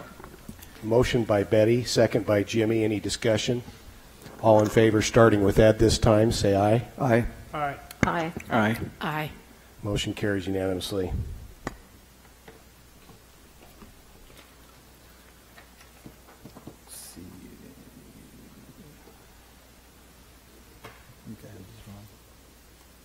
Item 11 is a request to consider a roadway vacation plat that is located approximately 400 south and 500 west between Knowledge Way and 256 South Street in the Tech Ridge area. And basically the request, right now, this is the current alignment of Tech Ridge Drive. The request is to vacate that portion of that right-of-way. As I'll show you in the next one, this would become the new right-of-way through here. So the request is to vacate that right-of-way right through there.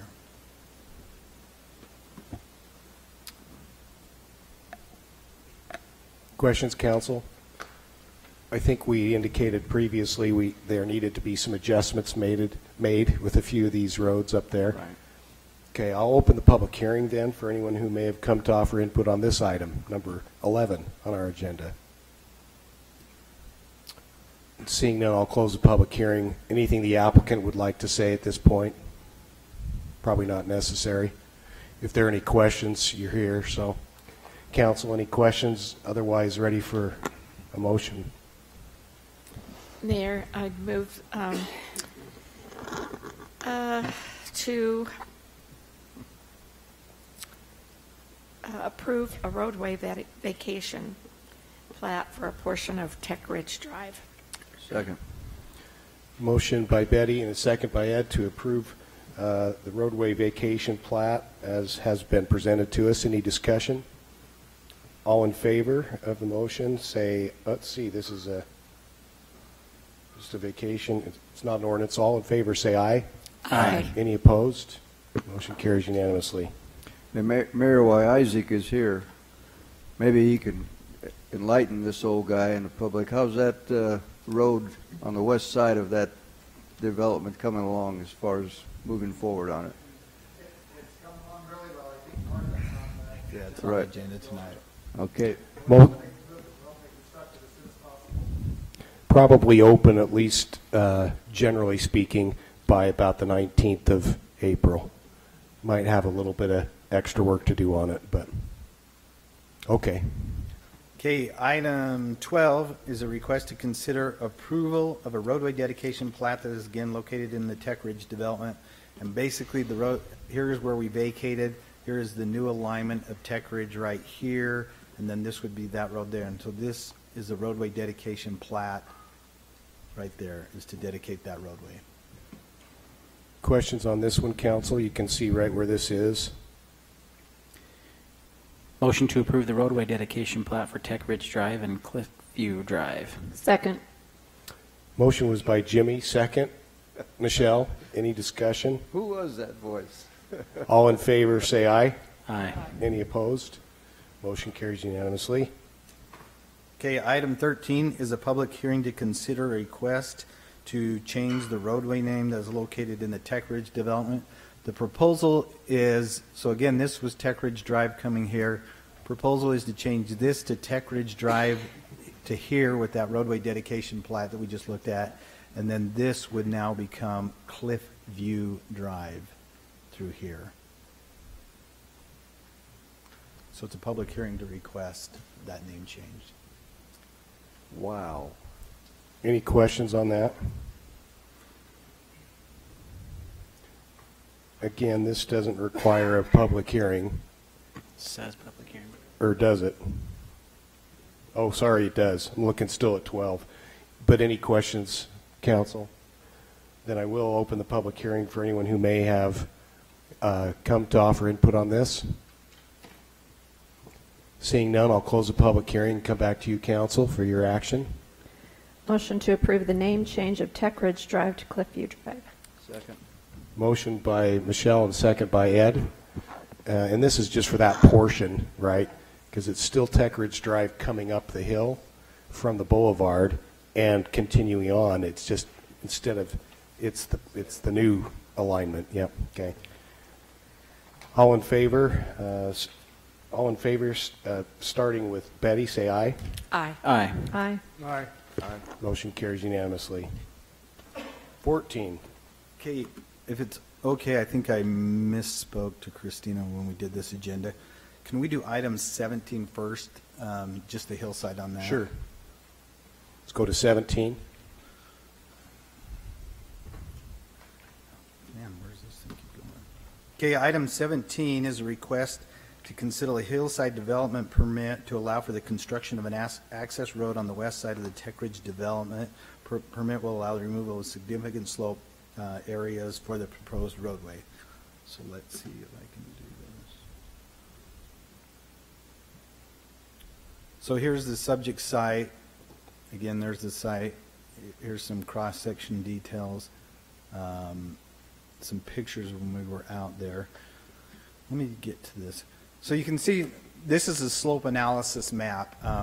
The yellow, I believe, represents the 20 to the less than 20, and then as you get into the darker colors, you get in the higher percentage slopes. This is the one that went to Hillside. And one of the reasons it went to Hillside is there are a few areas here that are in the 20, 30, and even possibly the 40%. And so they're going to disturb those. You can't disturb anything above 40 unless it goes to Hillside and they make the recommendation that it can be disturbed because it's not contiguous to the overall hillside or it's just a small wash or an outcropping. So that was one of the reasons we took it to Hillside. The other reason is the alignment of the road worked best here to limit the amount of scarring that would take place. And the reason it did is because this is a landslide area on the UGS's, what do they call that? I can't remember what they call it. Anyway, they're maps. This is a landslide area. And that's why with the old landslide, it's created some flat areas to be able to get that roadway down through there in lieu of going up through something like that that's at a 40% slope. And so as part of that, we had to go to the Hillside to not only get their recommendation on removing a little bit of that 40% slope, but also to go through the Hillside review process, and they provided a number of studies to determine that how to mitigate the landslide area to avoid as best possible any type of sloughage that might occur in the future on that road. And so that's why you see that alignment, and that's why it went to Hillside, to the Hillside group. And we haven't finished the design of the road. One of the big concerns as you go through a landslide area like that is to mitigate or to like eliminate as much water as possible. Obviously, this is where water, sewer, and drainage would come up through to this site, as that's where the road would be. So we're still in the process of working that out as far as if you put those utility lines in there, what can we do best to eliminate any water, any leakage or anything in there to eliminate any cause for that hillside to move or anything like that. So we're still working through that design process, but this was the alignment that we took to Hillside, and they recommended approval, and Planning Commission approved. So let me clarify, this is just to approve the alignment? Yeah. Then we've got to come back and come up with some idea how to mitigate the landslide area. Yeah, and the geotechnical report gave some ideas, and one of the things that we've looked at is you can do fused pipe, and so instead of pipe that has a bell and spigot, you can fuse it together and make it a solid. And we do that oftentimes with water, but we don't really with sewer or storm drain. That was one of the things we discussed. There are some other options that we can look at. And so the geotechnical report kind of discussed some of those, so we'll have to fall back on the geotechnical report and also on, best practices to allow for that. And you can see here that, again, this is kind of the slope, these are the slope categories. Let me see if I can go down. These are the slope categories, and so you can see in the 20 to 30, they're only disturbing 3%. We would allow 30%. They're only disturbing 1% in the 30 to 40. The ordinance allows 5%, and really nothing in the 40%. And then, there you go. And then the same thing on this lower portion as it comes down here, loops around and comes into Indian Hills Drive. Again, you can see 3%, I can't read that, maybe 3% and 0%. So you can see that that alignment has really limited the amount of disturbance that would take place. Being in an area that we're so concerned about water, this is one of those spots where we really don't want the water. We want it to drain out. Don't need it to be there. I just want to ask, this particular road on the east side, not the west side, this is going to be finished first. Here on the west side? This is the west side. Yes. Yeah. And this would be finished first. This is the one they're looking at doing first, correct. At least we think so. Okay. Any other questions? Appreciate everyone working together, the engineers, staff, the applicants. Okay. Council, ready for a motion unless you have other questions or points of discussion.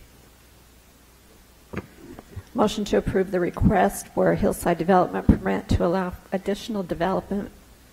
No, I'm on the wrong one, right? No, I am. You're close. Yeah, 17. 17. Yep. I have 16 marked off already. Try it again. Request for a hillside development, approve a request for a hillside development permit to allow for the development of a proposed west access road for the Tech Ridge development. Second. Motion was by Michelle, second by Joe. Any discussion? All in favor of the motion, say aye. Aye. Any opposed? Motion carries unanimously. Okay, now item 14 is the request to consider approval of a roadway dedication plat for Cloud Drive, which is that west access road. That's what they've chose to call it. Will provide access from Indian Hills Drive, or the west side of the airport, to the old airport property.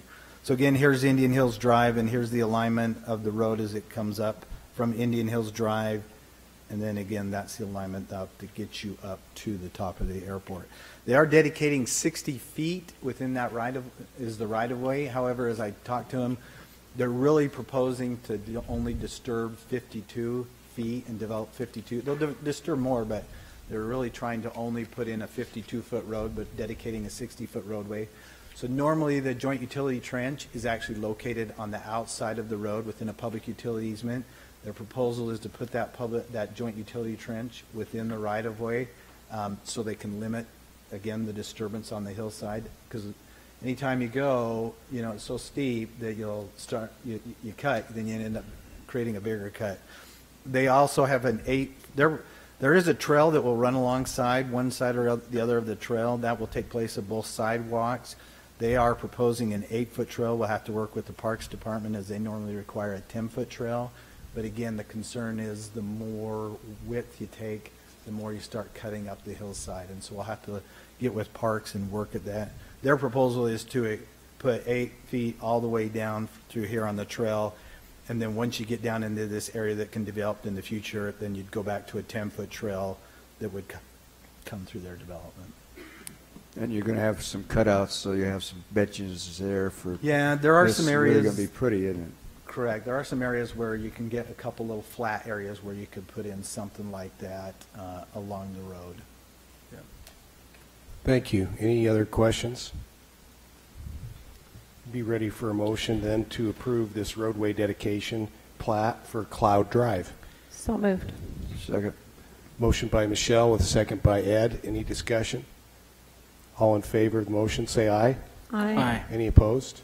Motion carries unanimously. So now we did 15, so we're on 16. 16.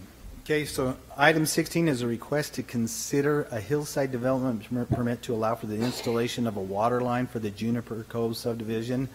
The hillside development permit is to add an 8-inch water line within the hillside overlay zone located at the proposed Juniper Cove subdivision.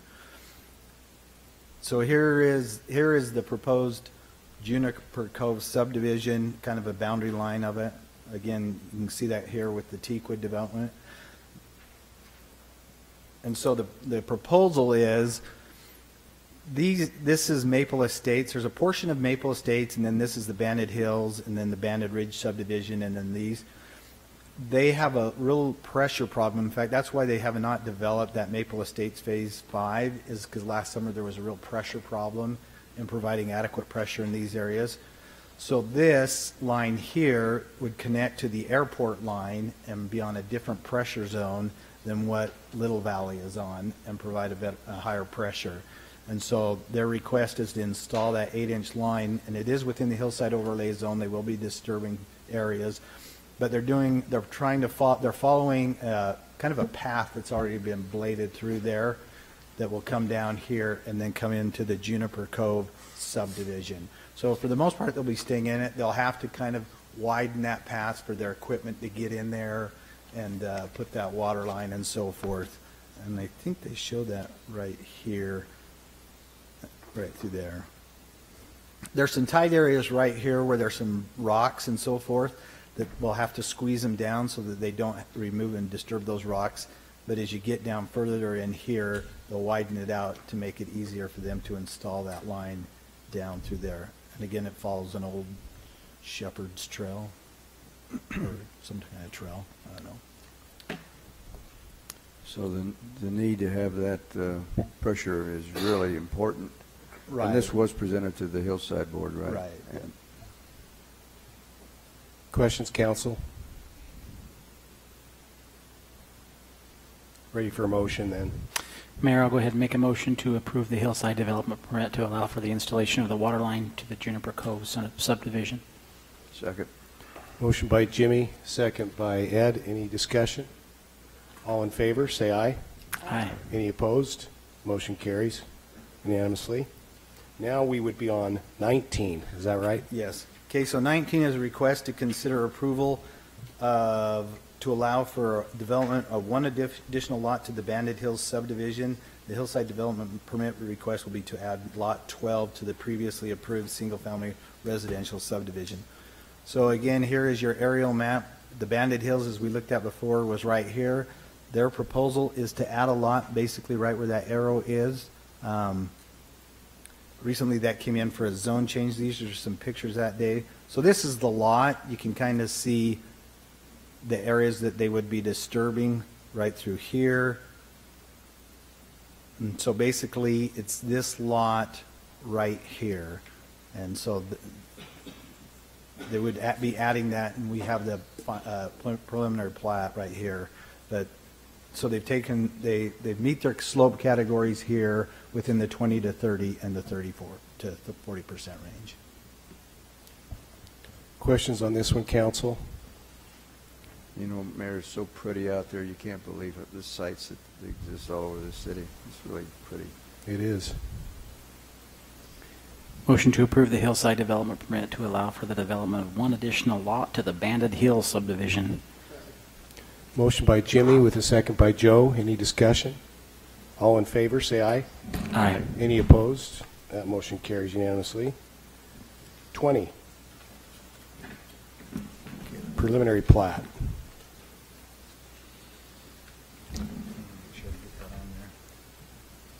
We're going to excuse Michelle, who's got to go tend to an issue with a family member. It's got some medical issues, so thank you, Michelle, for staying as long as you could.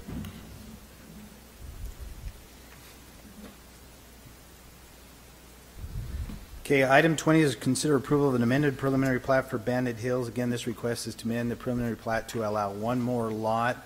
This will take the Banded Hills plat to go from 11 lots to 12 lots. Again, we just looked at that. This is the Banded Hills subdivision. The request is to add this lot right here. As you saw on the hillside, there was some 40% area right here that they'll keep open and not disturb it. One of the things we talked about, so if you take a picture, this is a picture looking at the road from the lot. This area, so the property line would be about right here for this lot, and this is the cliff face that they would leave open because it is 40%. Their proposal was to keep that in the lot. I suggested and we've looked at it as staff and think it would probably work, is for them, instead of keeping this area right here in the lot, dedicating it to the city, and then the city would then have the ability, hopefully, to be able to keep that cliff face native instead of, the difficulty sometimes is if you put these in lots, trying to keep property owners who own it from disturbing it. We felt like it would be better maybe being in the city's hands, that lot. And so that would put the property line back down to here, which is where they would be disturbing, and leave that in the city property. And so then the city would then own this and all of this hillside here, and then that little hillside with that lot being surrounded by city property. Questions or comments? Okay. Ready for a motion on this preliminary plat, this amended preliminary Motion plat. to approve the amended preliminary plat for the Banded Hills subdivision to go from 11 to 12 lots. And with the city taking that property, that undisturbed property there. Second. Motion by Jimmy, second by Ed. Any discussion? All in favor, say aye. Aye. Any opposed? Motion carries unanimously. Jimmy, that little valley area is just getting prettier and prettier out there. Crazy. Okay, item 21 is consider approval of preliminary plat for the Amerit Green Valley. The proposed preliminary plat is an existing development. Carol's already presented that today with the zone change. So again, these are the units. This is the preliminary plat. Like she said, they would do a condominium plat here. Really, the big things, the access in here is not quite wide enough. And so one condition on the preliminary plat is they'd be required, the standards in the ordinances require an 18-foot parking stall with a 25-foot drive aisle. They're a few feet short, so they're looking at either modifying their landscape strip here to allow, so if a vehicle can hang over to a landscape strip, then you can decrease the width of that, or the depth of that parking stall by 2 feet to 16, but then the drive aisle still stays the same, which would take it down to 41 feet. So they're looking at the possibility of redoing their landscape strip here to allow for that, or to add some additional concrete along here to be able to meet city code as far as the required depth of stall and parking or drive aisle. And so that's one condition. The other condition is these 4 units here they don't have access to a public road, and so we're just going to verify, and if not, require an easement that they still have access to their units through this development right here, through the Amira development there. So that'd be another condition. So that driveway is at 25, what is it going to stay at 25? So they'd have to provide the 25-foot and the 18-foot, or a hangover of 2 feet at 16-foot. They'd have to be able to provide that, so they provide adequate drive aisle and parking along there for their development and for access to this back area. Any other questions? Otherwise, ready for a motion? Mayor, I'd move that we approve the preliminary plat for Amira at Green Valley. With those conditions Correct. mentioned? Yes. Second. Okay, the motion was by Betty. The second was by Jimmy. Any discussion? All in favor of the motion, say aye. Aye. Any opposed? Motion carries unanimously. Okay, item 22 is a request to consider approval of a final subdivision plat called Crimson Meadows Phase 1. The request is to consider, this is an 18-lot residential subdivision located at 3210 East and Blue Quartz Drive. Zoning is RE20. So again, if you look here on your map right here, here is 3210 here. Here is 3000 East here. So it's between 3210 and 3000 along 3210. And again, 1450 South is about right up in there. So it's just these lots right here. Questions, council, on this one? Ready for a motion to approve this preliminary plat? Motion, is this a preliminary? No, it's a final, sorry. Okay. Motion. Sorry. Motion to approve the final subdivision plat for Crimson Meadows Phase 1 subdivision. Second. Motion by Jimmy, second by Joe. Any discussion? All in favor of the motion, say aye. Aye. Any opposed? Motion carries unanimously. Okay, this item is to request consider approval of a final subdivision plat called Desert Cove Phase 3. As you recall, this item was tabled during the February 21st meeting in order to obtain further information regarding drainage along the hillside. So let me go to it. So the proposal is, so these are the lots.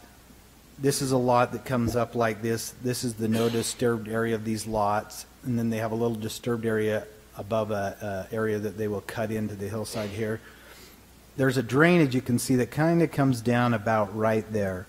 Their proposal is to intercept it here, and which would be on this lot, and then convey it through this lot. So you'd have to grant an easement from this lot to this lot so that drainage can be conveyed here, and then convey it to this open space area here, where they'll do a small detention area here that then goes into the city system.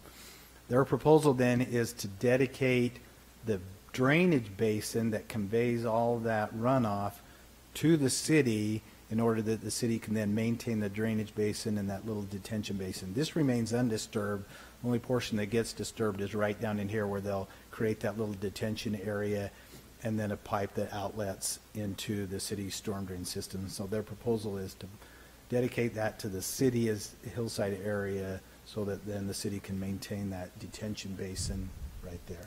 So they would create the cuts appropriate to have it drain to that detention basin? Yeah, so they'll build this as part of their subdivision improvements to get it at least to here so that then it can fall back. You can see right through here, there's a drainage way that's existing right through here. So they'll get it over into that drainage area that will then convey that offsite water. And it's just a second measure to protect these homes. Obviously, you still have some slope on the hill that will be cut in here that will drain this way. It's just another second measure to capture all this water from here and get it over into here before it goes into those lots. And So- then dedicate that to the city. So, so how much of this is their duty to make sure that the water does indeed get from point A right here to point D, meaning detention basin? So it'll be part of the construction drawing improvements. So before we approve the subdivision, we'll verify that that can collect that water and get it over here to that drainage way right there in an agreeable fashion. And then it'll just follow. And then they're not disturbing any of this. You'll see a little disturbance on the back of these lots. So we'll have to verify that. But then to get it back into that natural channel, then we'll convey it down there. These will all be improvements that are part of the subdivision, so we won't approve the subdivision until all of this is adequately constructed.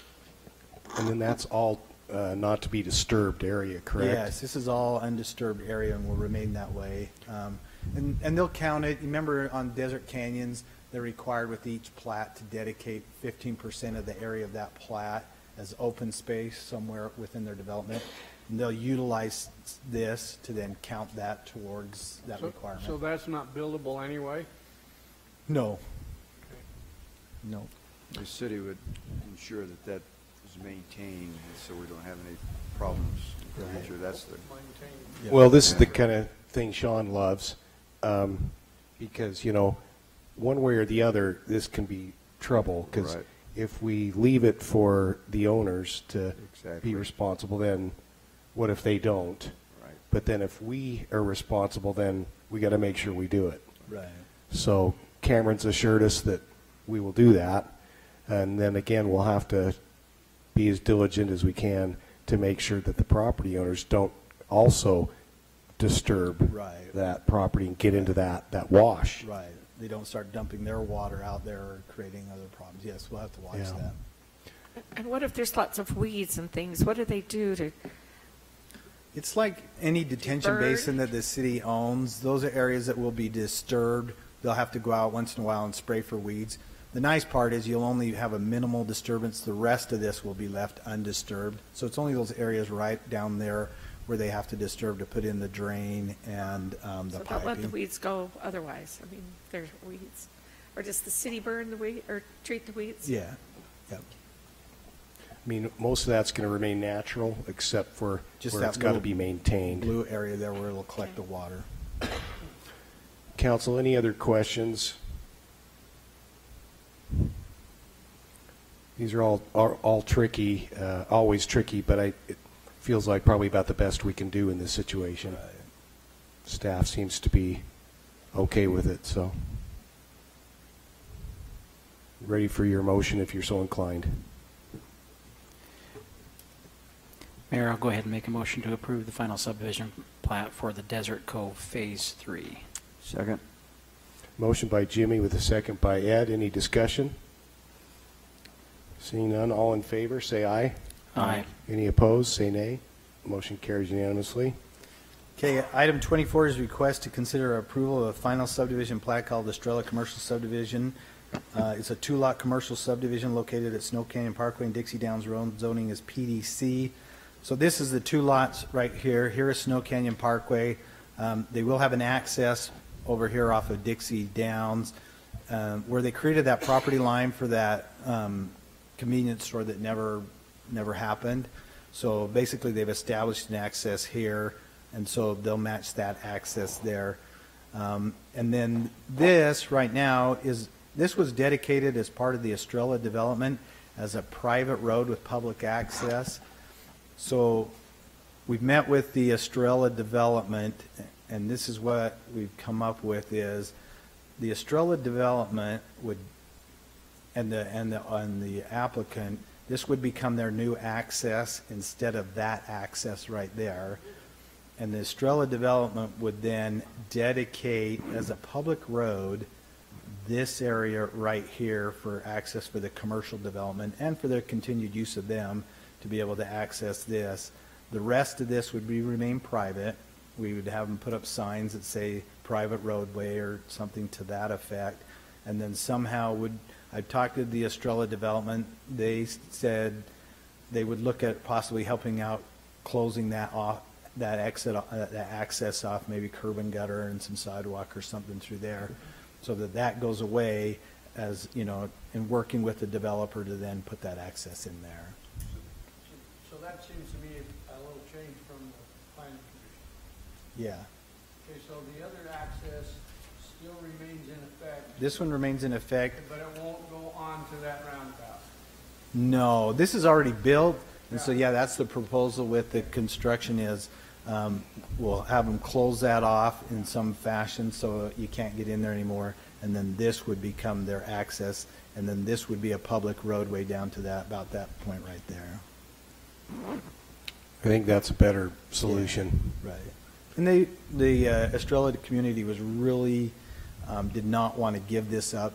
That's a real important feature to their development, and so they really wanted to protect that, and that was one of their concerns about trying to dedicate this as a public road.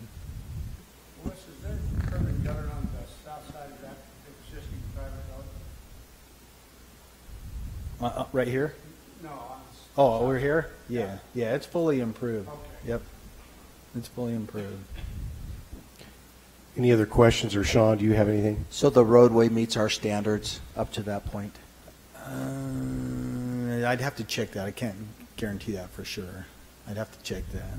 And then clarification too would be that we wouldn't sign that beyond that point, but the developer and the HOA could agree on the developer putting up signage that the HOA agrees with on that, but that would be their responsibility.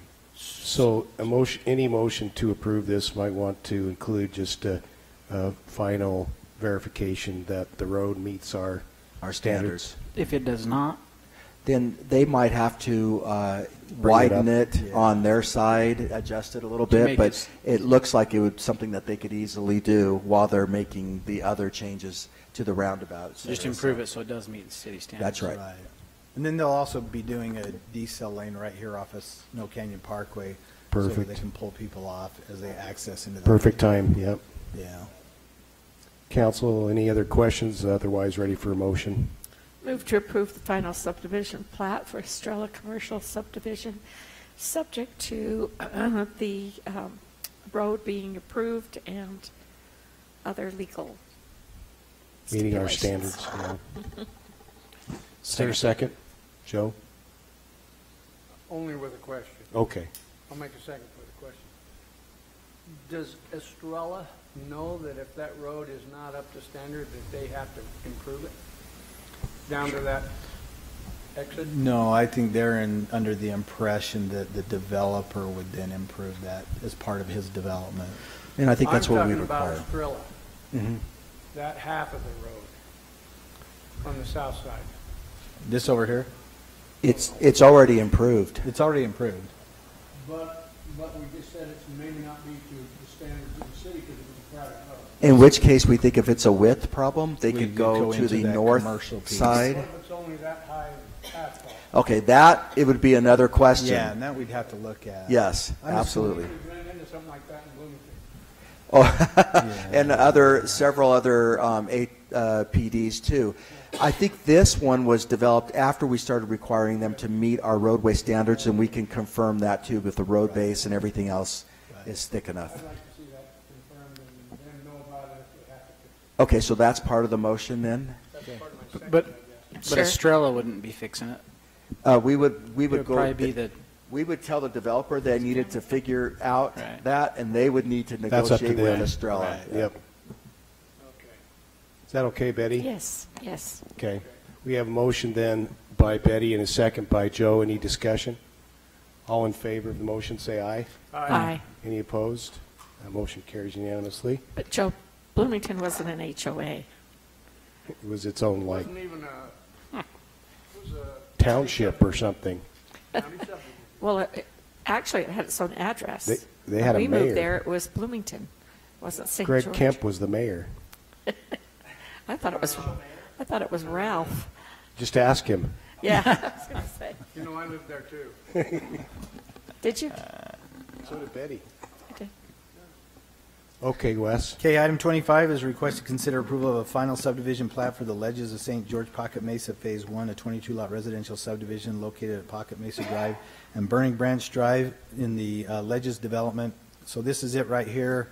If you look on your map here, here is the roundabout that comes off of SR 18. You come down around here. Again, they've built a roundabout here. It's kind of an aesthetic feature to their development. And so then this is the second phase. Here's phase 1, here's phase 2. And these would all be private streets, and then these would be limited common area with private development, and then this would be common area owned by the association. Questions, council? It's not a rental, right? Short term. No. Just like to hear you say it. Yeah, no. Move to approve a final subdivision plat for the Ledges of St. George Pocket Mesa Phase 2. Second. Motion by Betty with a second by Jimmy. Any discussion? All in favor of the motion, say aye. Aye. Any opposed? Motion carries unanimously. 26. Okay, this is a request to consider approval of a final subdivision plat called Sage Canyon Phase 4. It's a 21-lot residential subdivision located at Hayrocks Drive and Honeycomb Drive in the Southern Hills development. Zoning is R110. So if you look here on your vicinity map, again, River Road, Southern Parkway is right here. So this line right here is the right-of-way line for the Southern Parkway on the north side. They will be, this is your subdivision, they will be dedicating this area, hatched area here to the city, as the city has the possibility of installing a future irrigation line down through here along the Southern Parkway. So we talked about doing a landscape strip, but the irrigation department has requested that that remain open for them to be able to install that and to be able to have access to it. So does the developer have to put like a block wall between there and that? They'll put a block wall again on the back of these lots, and that'll be part of their development requirement. It'll be part of the subdivision improvements because it's a requirement. They just won't be doing the landscape strip that we'd normally require. Good questions. Any others? Ready for a motion? I would move that we approve the final subdivision plat for Sage Canyon Phase 4. Second. Motion by Joe, second by Jimmy. Any discussion?